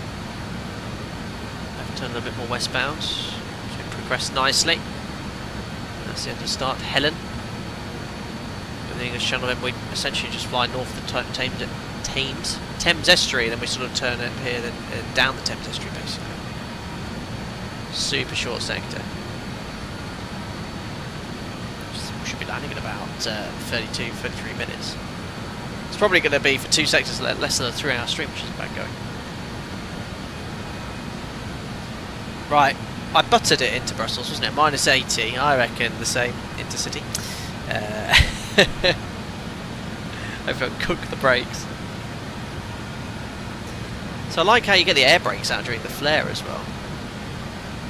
This last time, just before touchdown, it went air brakes, speed brakes. So okay. And it says this needs a drag chute. It doesn't. It's a drag. It's a drag chute in itself. I better do one of these failure streams soon. Everyone keeps asking me. Are you going to do a failure stream on the 7.3 again? I've only done 2 and they are very popular. Yes, I will do another one day. No bogus today, Rosie. But, I've got slow cooked chicken in the slow cooker.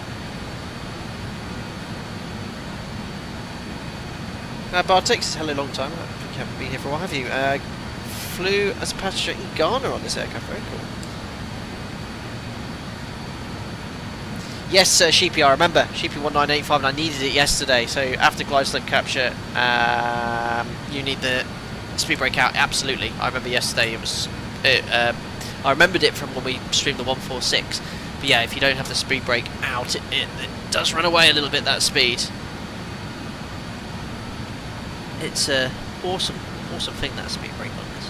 I've just dropped a pen. You know when you've dropped things on the floor and they disappear into oblivion? A bit like my Instagram reel I did years ago. Oh, it's literally rolled to the far end of... Oh, I can't even reach that. I'll have to improvise. One to go.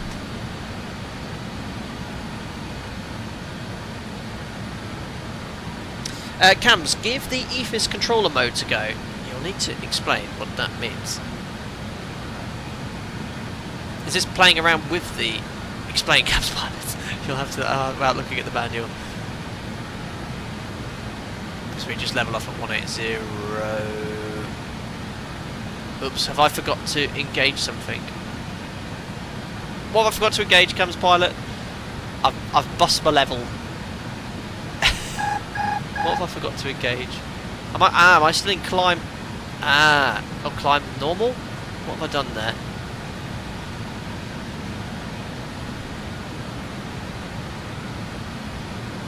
Speed. No, I've got people pinging me. What happened there? It did that on the takeoff before. No doubt I forgot to do something there, but it didn't level off. Command. Water throttle. Is that maintaining 180 now? No, it's still in climb. Out hold. Alright, I've done it manually. Was I not? Oh, was I still not in level change? Crikey. It's alright, it's levelling off now. Auto throttle is maintaining speed. Good. I better answer this ding dong. She's London East.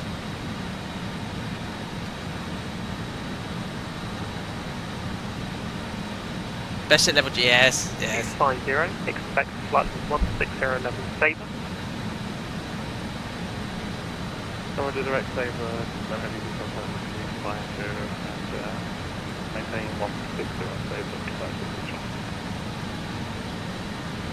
Loudon, good evening. Alpaca 28 Juliet Foxtrot, maintaining flight level 180, kick it. Alpaca 28 Juliet Foxtrot, London, hello. Summon 1 Charlie arrival for London City. When ready, send flight level 90.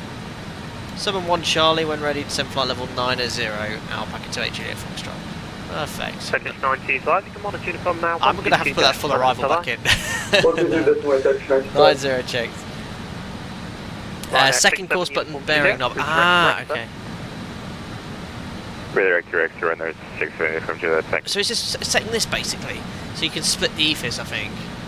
I've got to. That's what I've got too much to do. There's no further AT. Monitor uniform now 122.8. Bye-bye. But essentially, guys, you can twin lock. I think basically you can independently set your EFIS panels and courses and tune VORs on one and the other one. I'm scratching the surface with the capabilities of this aircraft today. I'm just trying to do flights from A to B. It's a trick place. Right. Yeah, it's got auto throttle, absolutely. Just remember to select pitch mode though before you level off. See, again, I'm used to the NG where when you engage the autopilot, level change automatically engages. So there we are. Right, city then. And we're cleared when ready, flight level 90. Expect ILS 27. There we go. So 272 for the courses. Sorry, 66 Charlie, speed and conversion, 300 knots or greater. 272. ILS frequency is 115. London Control, hello, Sudad 5 Romeo Charlie Flight level 200. Where's the changeover 5 button? Romeo Charlie, London, hello. Summon 1 Charlie arrival for London City. When ready, descend flight level 90. Summon 1 Charlie for London City, descent flight level 9,000 when ready, Sudad 5. Perfect, so 11115 is set. Frequencies, courses, minimums. So, misapproach climb gradient with the highest one, we could take 540 or 630 at 2.5 standard. We'll go with 630. Actually, what Cat aircraft is this? Probably Cat B, isn't it? Let's go with 600, which is 580 on the radio altimeter. Actually, you know what? I better go 500 because in case that cloud base goes. I'm sure I can make that misapproach climb gradient. 520, which is 500 AGL. So let's set that to DH to 500. Speed 399, speed 280 knots. Speed 280 knots, speed back 399. There we are. It's 500 feet set. So we're going to come straight in on the... I need to reselect this arrival, basically. Charlie 66 because we cleared on the 160 level Sabre. Helen 3 Charlie. It's just the transition when we get to Jacko. Oh, sorry, Helen 3 Charlie. Summon 1 Charlie. So when we get to Jacko, we've been cleared to flight level 90, but we'll do that to ensure that we're level at Jacko at flight level 90, basically. And then we will wiggle our way on this arrival all the way in. I see it's 399. If you make the speed 250, That's my briefing complete. The main thing then about City, guys, is this incredible approach that's twice as steep as a conventional arrival. So you can see here, 5.5 degree glide path angle, typical is 3 degrees. So look at your rate of descent that's required on a final, even at 120 knots, it's 1,200 feet per minute. It's crazy steep. Oh yeah, we better tune City NDB because the missed approach is based off the beacon. Climb straight at 2,000, 5.6 right turn back to that beacon. So we'll tune 322.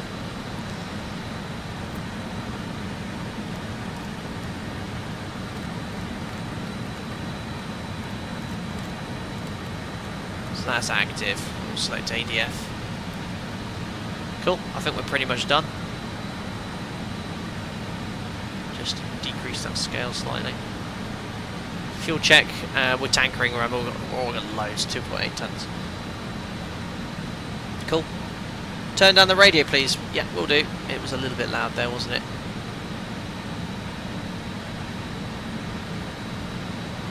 Caswell, just one example of ND configuration. Let's have a look here. So, all your EFIS panel controls are down here, guys. So you've got plan. It's very similar to the 7.3. So you've got plan, you've got map, which is the default, arc for your VORs. You can set your courses and tune inbound, and then your conventional centre rows. So it is identical in many ways to the 7.3. And then you've got different bearing information there. So we'll leave that on ADF. So when the ADF gets close, when the NDB is picked up, we've got both the ADF on the RMI and the ND there.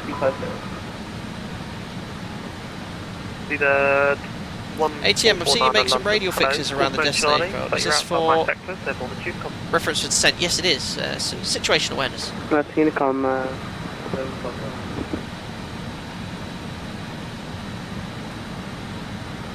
Thompson's coming up.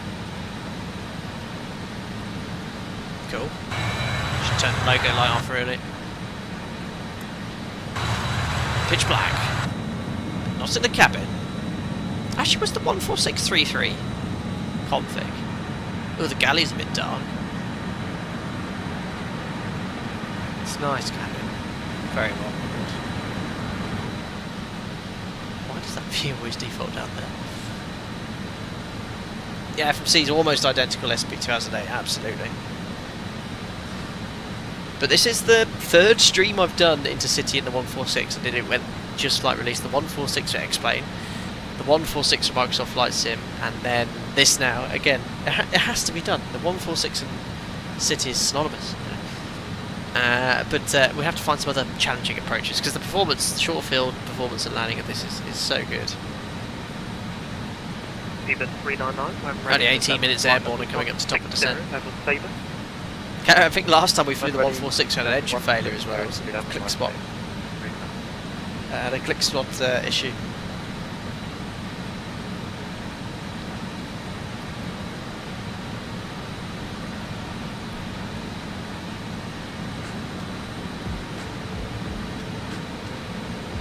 There we go.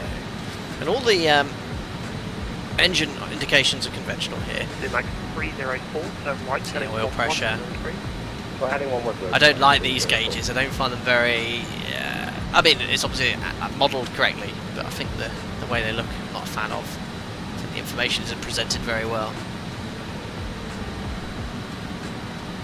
It's the 100 Spitfire, the RJ1 Hotel.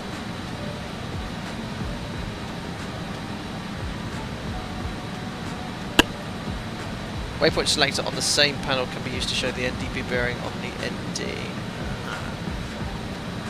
London Control, good evening, you're 70 Tango. Oh cool, oh so you can actually have that to point towards your nearest waypoint. Oh cool. Hello, Lotus 2.0, arriving Yeah. Right, cleared to down 90, level at Jacko, so there's top of descent, so what I'm going to do is use VS, and we're going to utilise the green banana to basically place that bang on Jacko. Top of descent, ladies and gentlemen, down we go.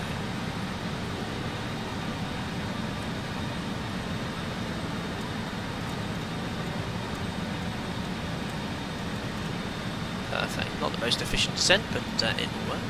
Seatbelt sign back on. London Control, good evening, Ryanair 7 Quebec Tango with you, Sierra 1, Stansted. 7 Quebec Tango, London, hello, runway 22. Only other thing is at Jacko there is a speed restriction of 210 knots. Cliff takeoff, runway 22, Ryanair 7 Quebec Tango. So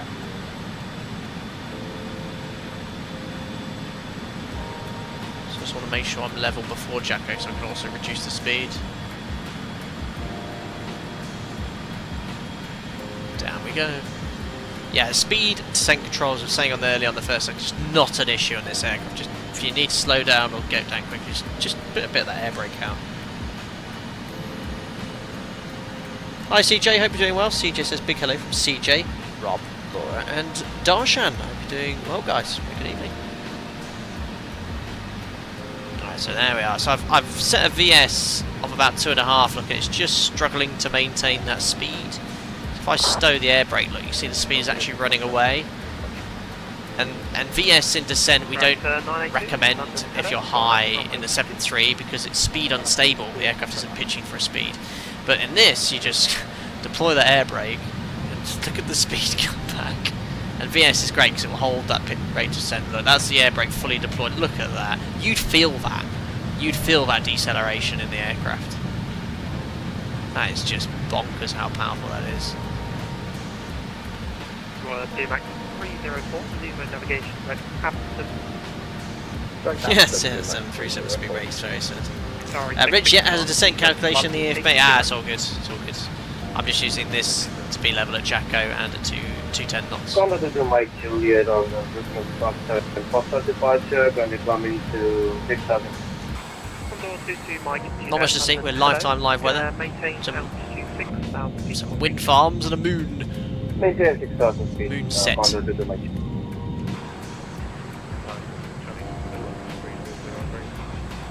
Tower 66 Charlie, speed down to 250 knots of rate. Does it not have a VNAV advisory in the FMS? I think it has some sort of advisory. Is that the prog? Probably. I need to look at the manual, but I've just gone old school.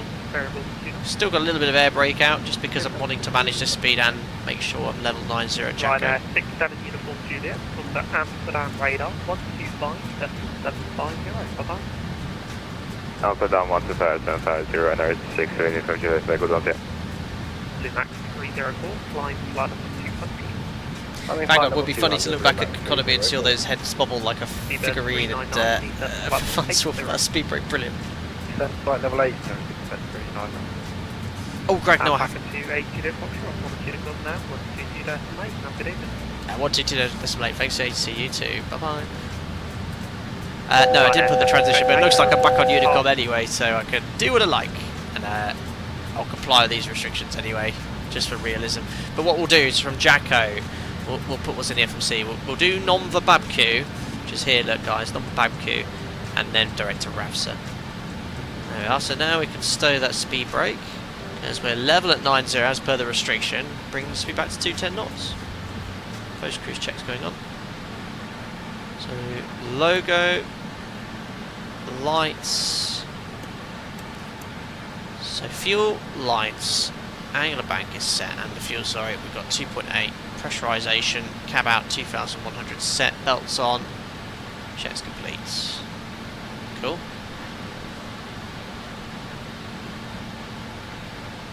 Basso, you can go beyond flight detent if you force it, not recommended. There we are, we're on the arrival now, or the transition. Again, we're not doing this full south then north transition, as I just said. We're going to RAVSA after Babkey. There we are. Cello Aviation, we sort of fly tonight.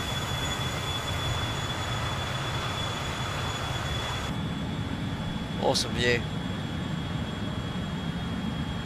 SB, do you think the Max is more comfortable flying the NG, noise, space, etc.? Is it more or less the same? Well, the cabin depends which airline you fly for, but noise is significantly quieter. And on the longer sectors, I prefer the Max over the NG for that reason.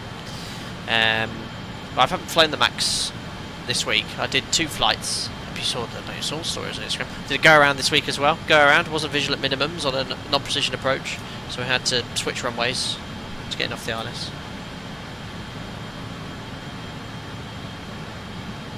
Pan, do you need the AP for landing? The stream earlier did that, but I wasn't sure why. It doesn't mention it in the manual. I think maybe if you need the go-around performance for full go-around thrust, it's an option. Essentially that's what you can do in the 737 as well, no engine bleed landing, usually in the engine failure case to make sure the remaining thrust has full ground thrust. So yeah, you actually start the APU, but the APU is then used to pressurise the aircraft by the left pack, and then you turn off the engine bleed, so it could be an option. But here I don't think it's mentioned in the tutorial, so I won't bother. For steeper missed approaches, yes.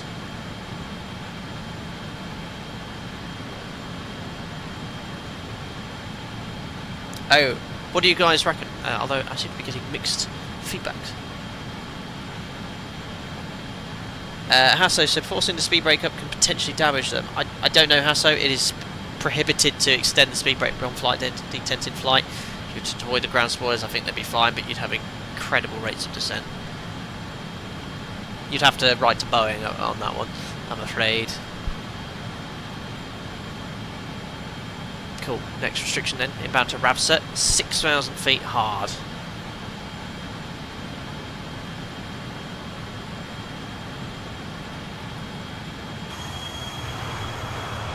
Yeah, it doesn't mention it in the tutorial Spitfire about starting it. It could be that we were talking about the engines at the start, they've got a bit more oomph than the 146.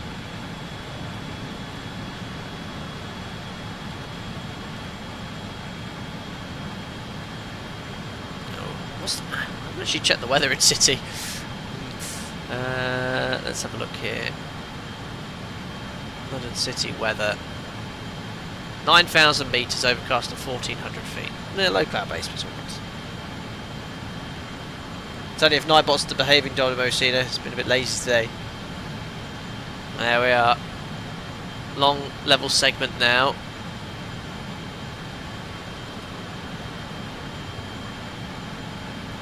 After 3 minutes, we'll start a descent down to 6,000 feet. If we just do 1,000 feet per minute, that'll work. So 6,000 feet is set, vertical speed, and we'll maintain 210 knots. QNH 1024 set, passing 9,200 for 6,000 feet.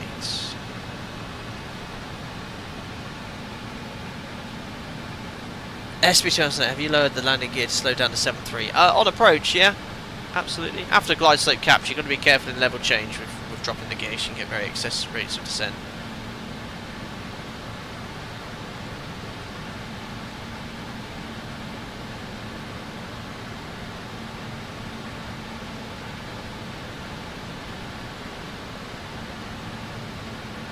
Cool. There we go.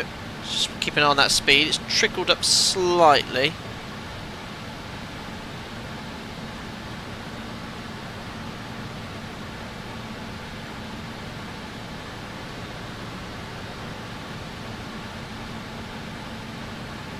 It's good to have a little bit of ATC from London.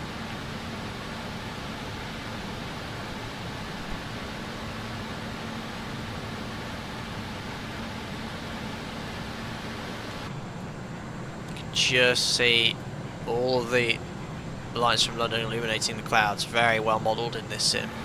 This sim is spectacular. Look at that in that regard. It's so good. Icewind Climb, flight to sim, do you prefer the RJ over the 146, even though they're very similar except for the displays autopilot a little more glass? I do prefer this over the 146 for that very reason, for usability. It's so much easier to use. And I mean, the 146 is good if you want to replicate the procedures from when it was built, and there's a lot of aircraft that do that very well as well. But online now, if you want to fly in VATSIM with ATC or IVAO, whatever online network, by far the majority of arrivals are all RNAV based, and all RNAV based arrivals you need a flight management computer to be able to manage it. So when I fly things like the Felis 742, which has no FMC, no digital display, I usually pick routes where there's some sort of procedural arrival only or procedural star, and it's quite hard to do sometimes. Init ref is useful for guidance. What we got here? Flap 30, VNAV approach. Approach not available. I need to have a play with this, guys. But you got the frequency courses minimums. Frequency courses available. Airport length as well. Oh, we didn't do the landing performance, but we're going to go full flap. And we're going to go flap 33, and we've selected steep approach mode. Good. Smidge high at the restriction. It's a good job no one's watching.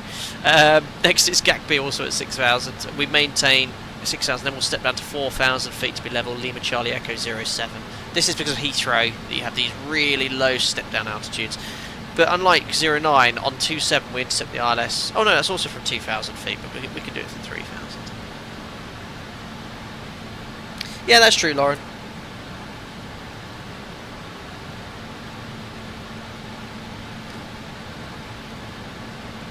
FMC message, approach not available.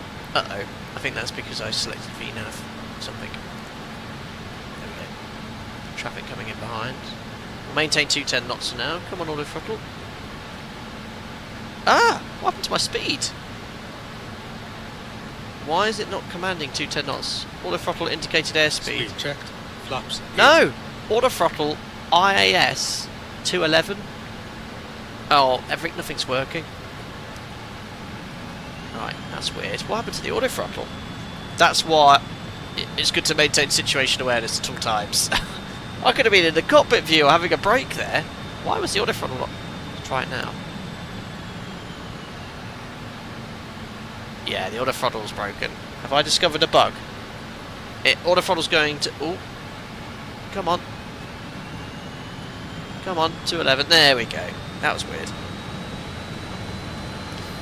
As per the video description, it is still in early access, so we are discovering things as we stream, which will all no doubt be refined and fixed. But yeah, that was definitely, the FMA is exactly the same, but it certainly wasn't maintaining 210 knots anymore. Anyway, let's concentrate. Down to 4,000, Lima Charlie Echo 07. We've got the DME now from touchdown, 25 miles, stepping down to 4,000 feet. Yes.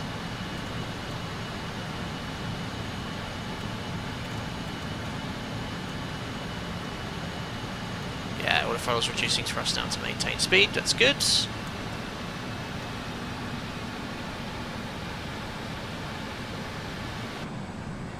Did you nudge the throttles in auto throttle arm?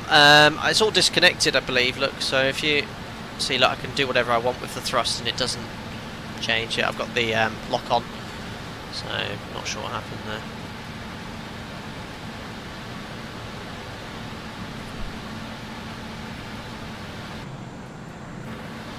Or was it in arm? Don't know, just scan your FMAs, guys. Know what the aircraft's doing at all times. Good. After Lima Charlie Echo 07, we can step down to 3,000 feet level at Lavno, and then we'll step down to 2,000 to intercept the ILS. 20 miles till touchdown.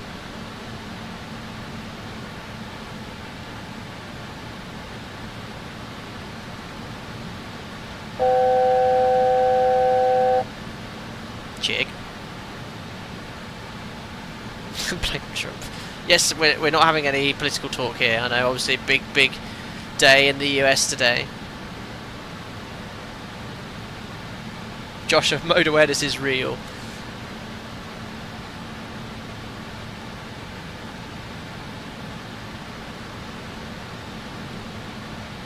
Lock isn't active if Ultra Arm is in white. It could well have been that was the case. But what? That's you got to really monitor that then. Again, spoiled on the 737.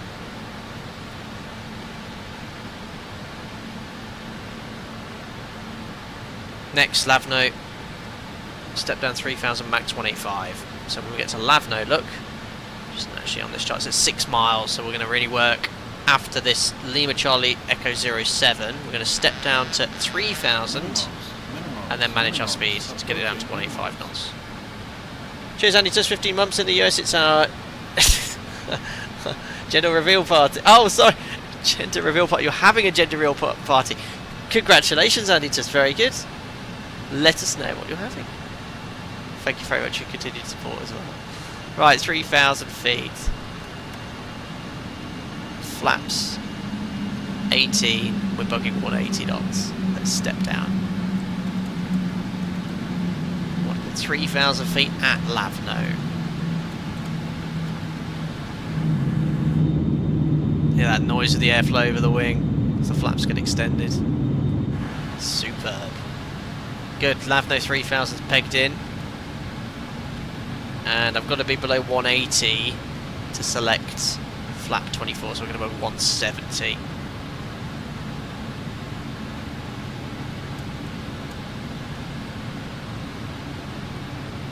So Lavno, you're going to be level at 3,000, and then you must have to intercept from there, because Lavno at 3,000, look, which is at 60 ME.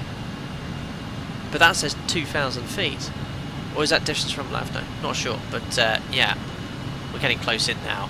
We'll maintain and intercept the ILS from 3,000. So we're going to go flaps to 24. I think you meant to drop the gear and go good on flap 24, but we'll just wait until we get a little bit closer. Buck 160.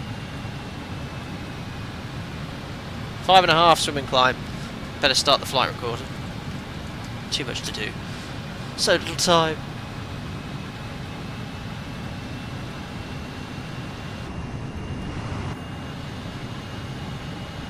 Now approaching 10 miles. Well, I'm the localizer now. Localizer capture. Localizer captured runway heading 272 sets. Leveling off at 3,000. Next to be gear down, and then below 170 we can select flat 30. But we've got to do that before glide slope capture. If you're in this configuration before glide slope capture, you're in trouble. You'll never control the speeds. There's outer quiet. Auto throttle is still engaged. We've got the NDB. ADS picked up the NDB look, so you can see the needles pointing towards it. So we're swinging around a bit because it's still quite far away. Right, so let's drop the gear. Good. Already get down flight 24. 9 miles range. And what's our final approach speed? Flat 33. 121. So going to bug 126. Keep extending those flaps. And I'll go flap 33.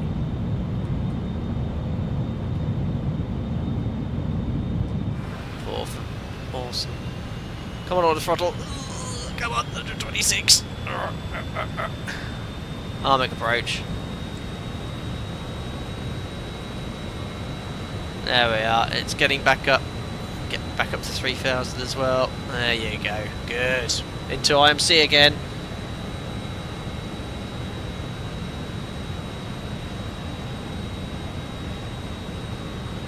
Good, 7 miles. 7 miles, 3,000. You'd be above the glide slope on most approaches. We're still well above it.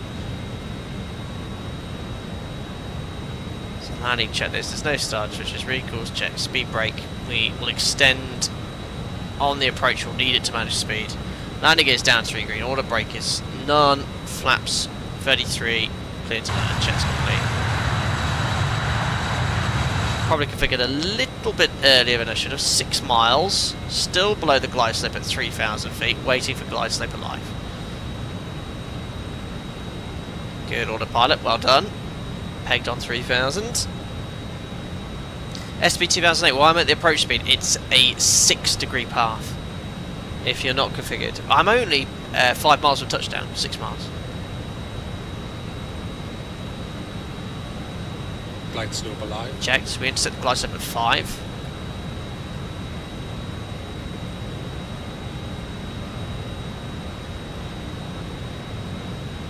Perfect. Glide slope capture. Missed approach altitude will be 2,000.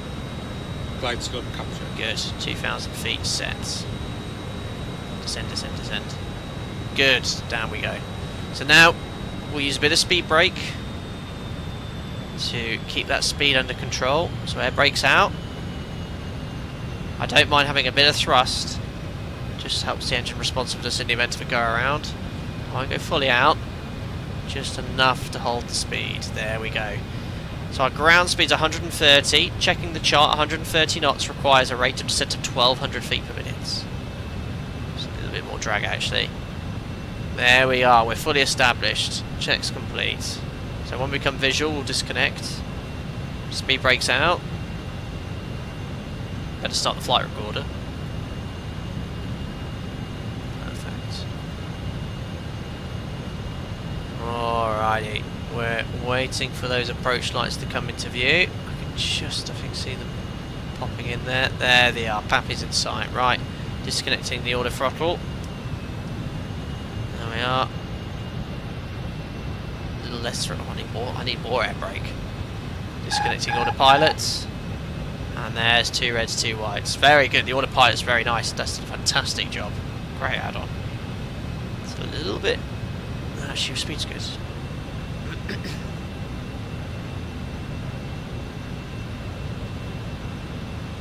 Now 2 reds, 2 whites. Don't want to get high here because silly rates of descent is required. Checked. Very good. Still 2 reds, 2 whites.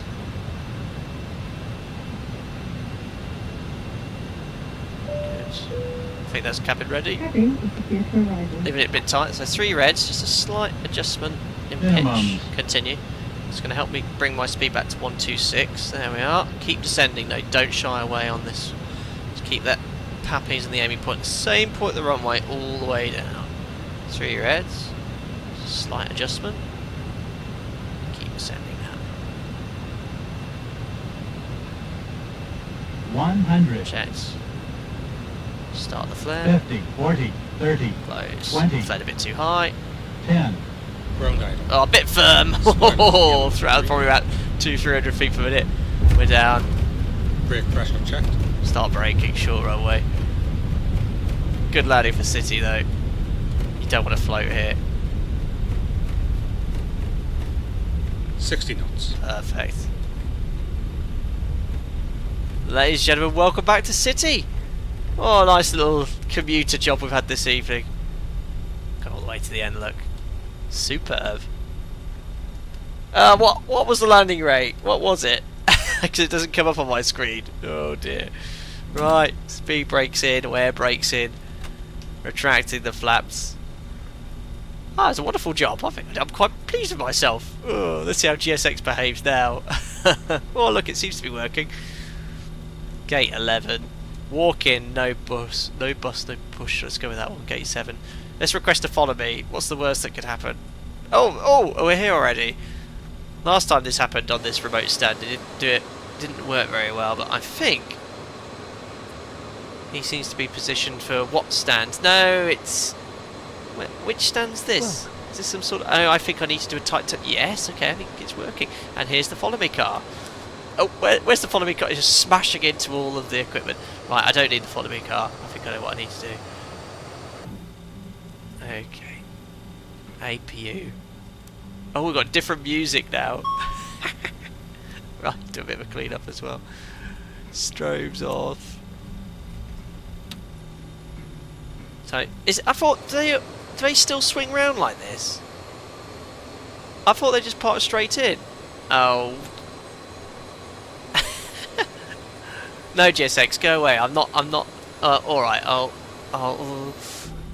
am I gonna hit my wing in them? What is this?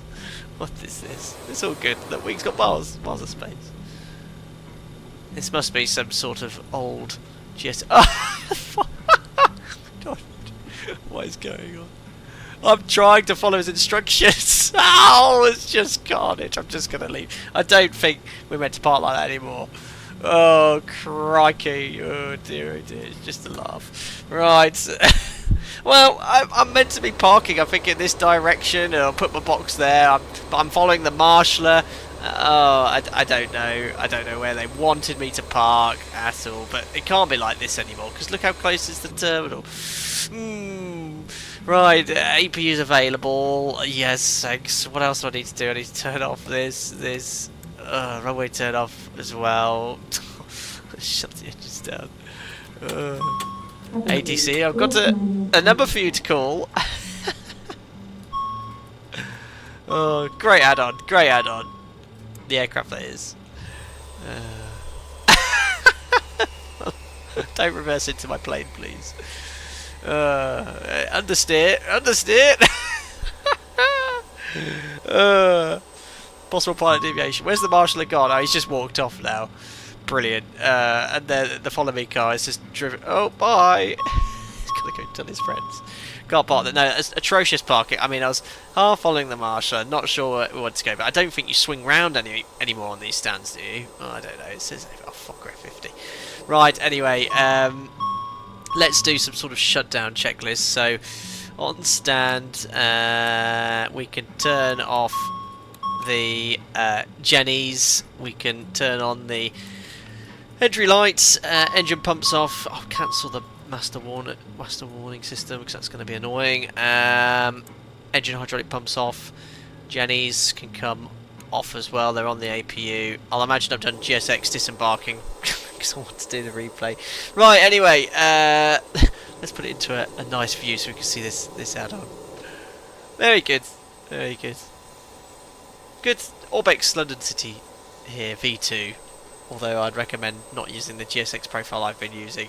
Right then, well, that was the Just Like Avro RJ Professional out this week, I believe, very soon. It will be available for the reasonable payware price of, I think it's £52, about $65, $70 or something like that, which is what you pay for a decent add-on like this.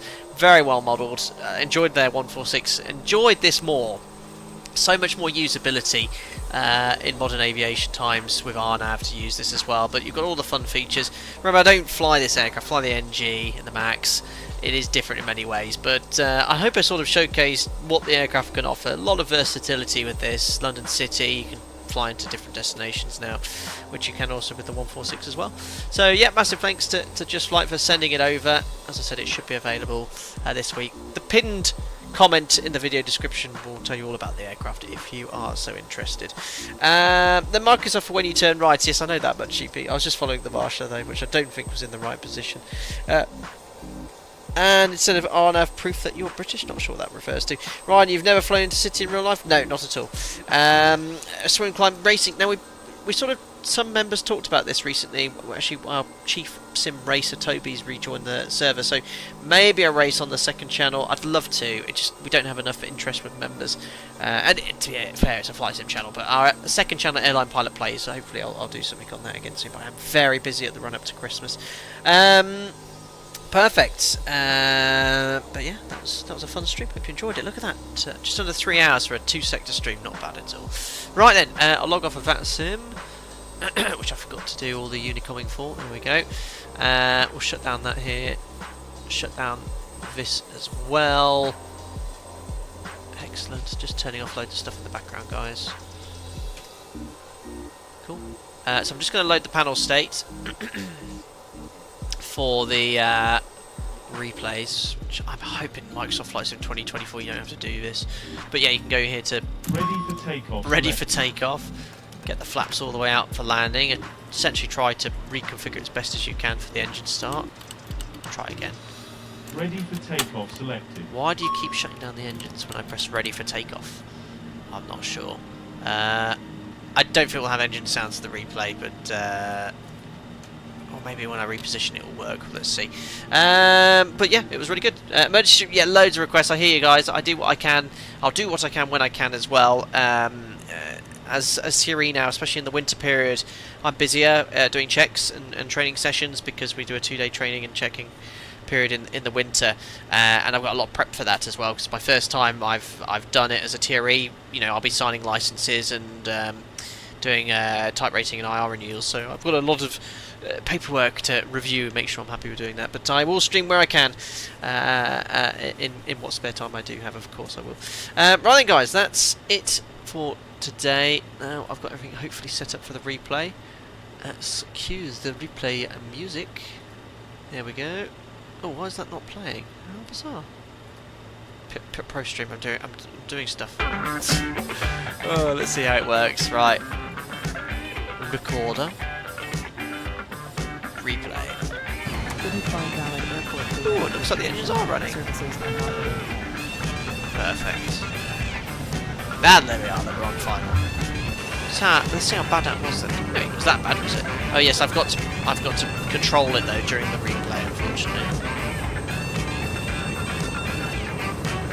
So look from there. Oh, my lights are off, aren't they? They're on. That was good! Chin it over the nose. Love the skidding sounds. That wasn't bad at all. People were saying in chat that broke their backs. Flare. Yeah, a little firm. I'll take it. Lift uppers up. Cool. This went straight. Yeah, absolutely. Sheepy, thanks for stream. Enjoyed that. Awesome. Thank you. Very nice. Centerline tracking though. Look at that. Can't teach it. Very good. Right. Which view? That one. I think. Yes. So we see a bit of city. Or that one. I think we're going to go with that one. Perfect. There we go. Yes, GSX, I know there's no invalid airport data. Awesome, there we go. So yeah, as I said, massive thanks to Just Flight for sending me out there. Avro RJ Professional out very soon. Keep an eye out on there, or you think you can subscribe via the link for an email request when it's released, so you can have a look at it then. But yeah, enjoyed today, going from City to Brussels, 2 sectors, and who knows, we'll jump into it again soon. I'll keep an eye out on the VATSIM events. I haven't done any VATSIM events recently, but I generally try to plan my streams around them, so I'll look out for a busy one, and we might take this, or the do I dare take the 380? I don't know. There's been some updates for performance improvements, hopefully. But yeah, that's it guys. Thanks to all the new members that joined as well, and I'll see you in Discord later, and that's it. Enjoy the rest of the week, and I'll see you again soon for another live stream. Take care guys, good night.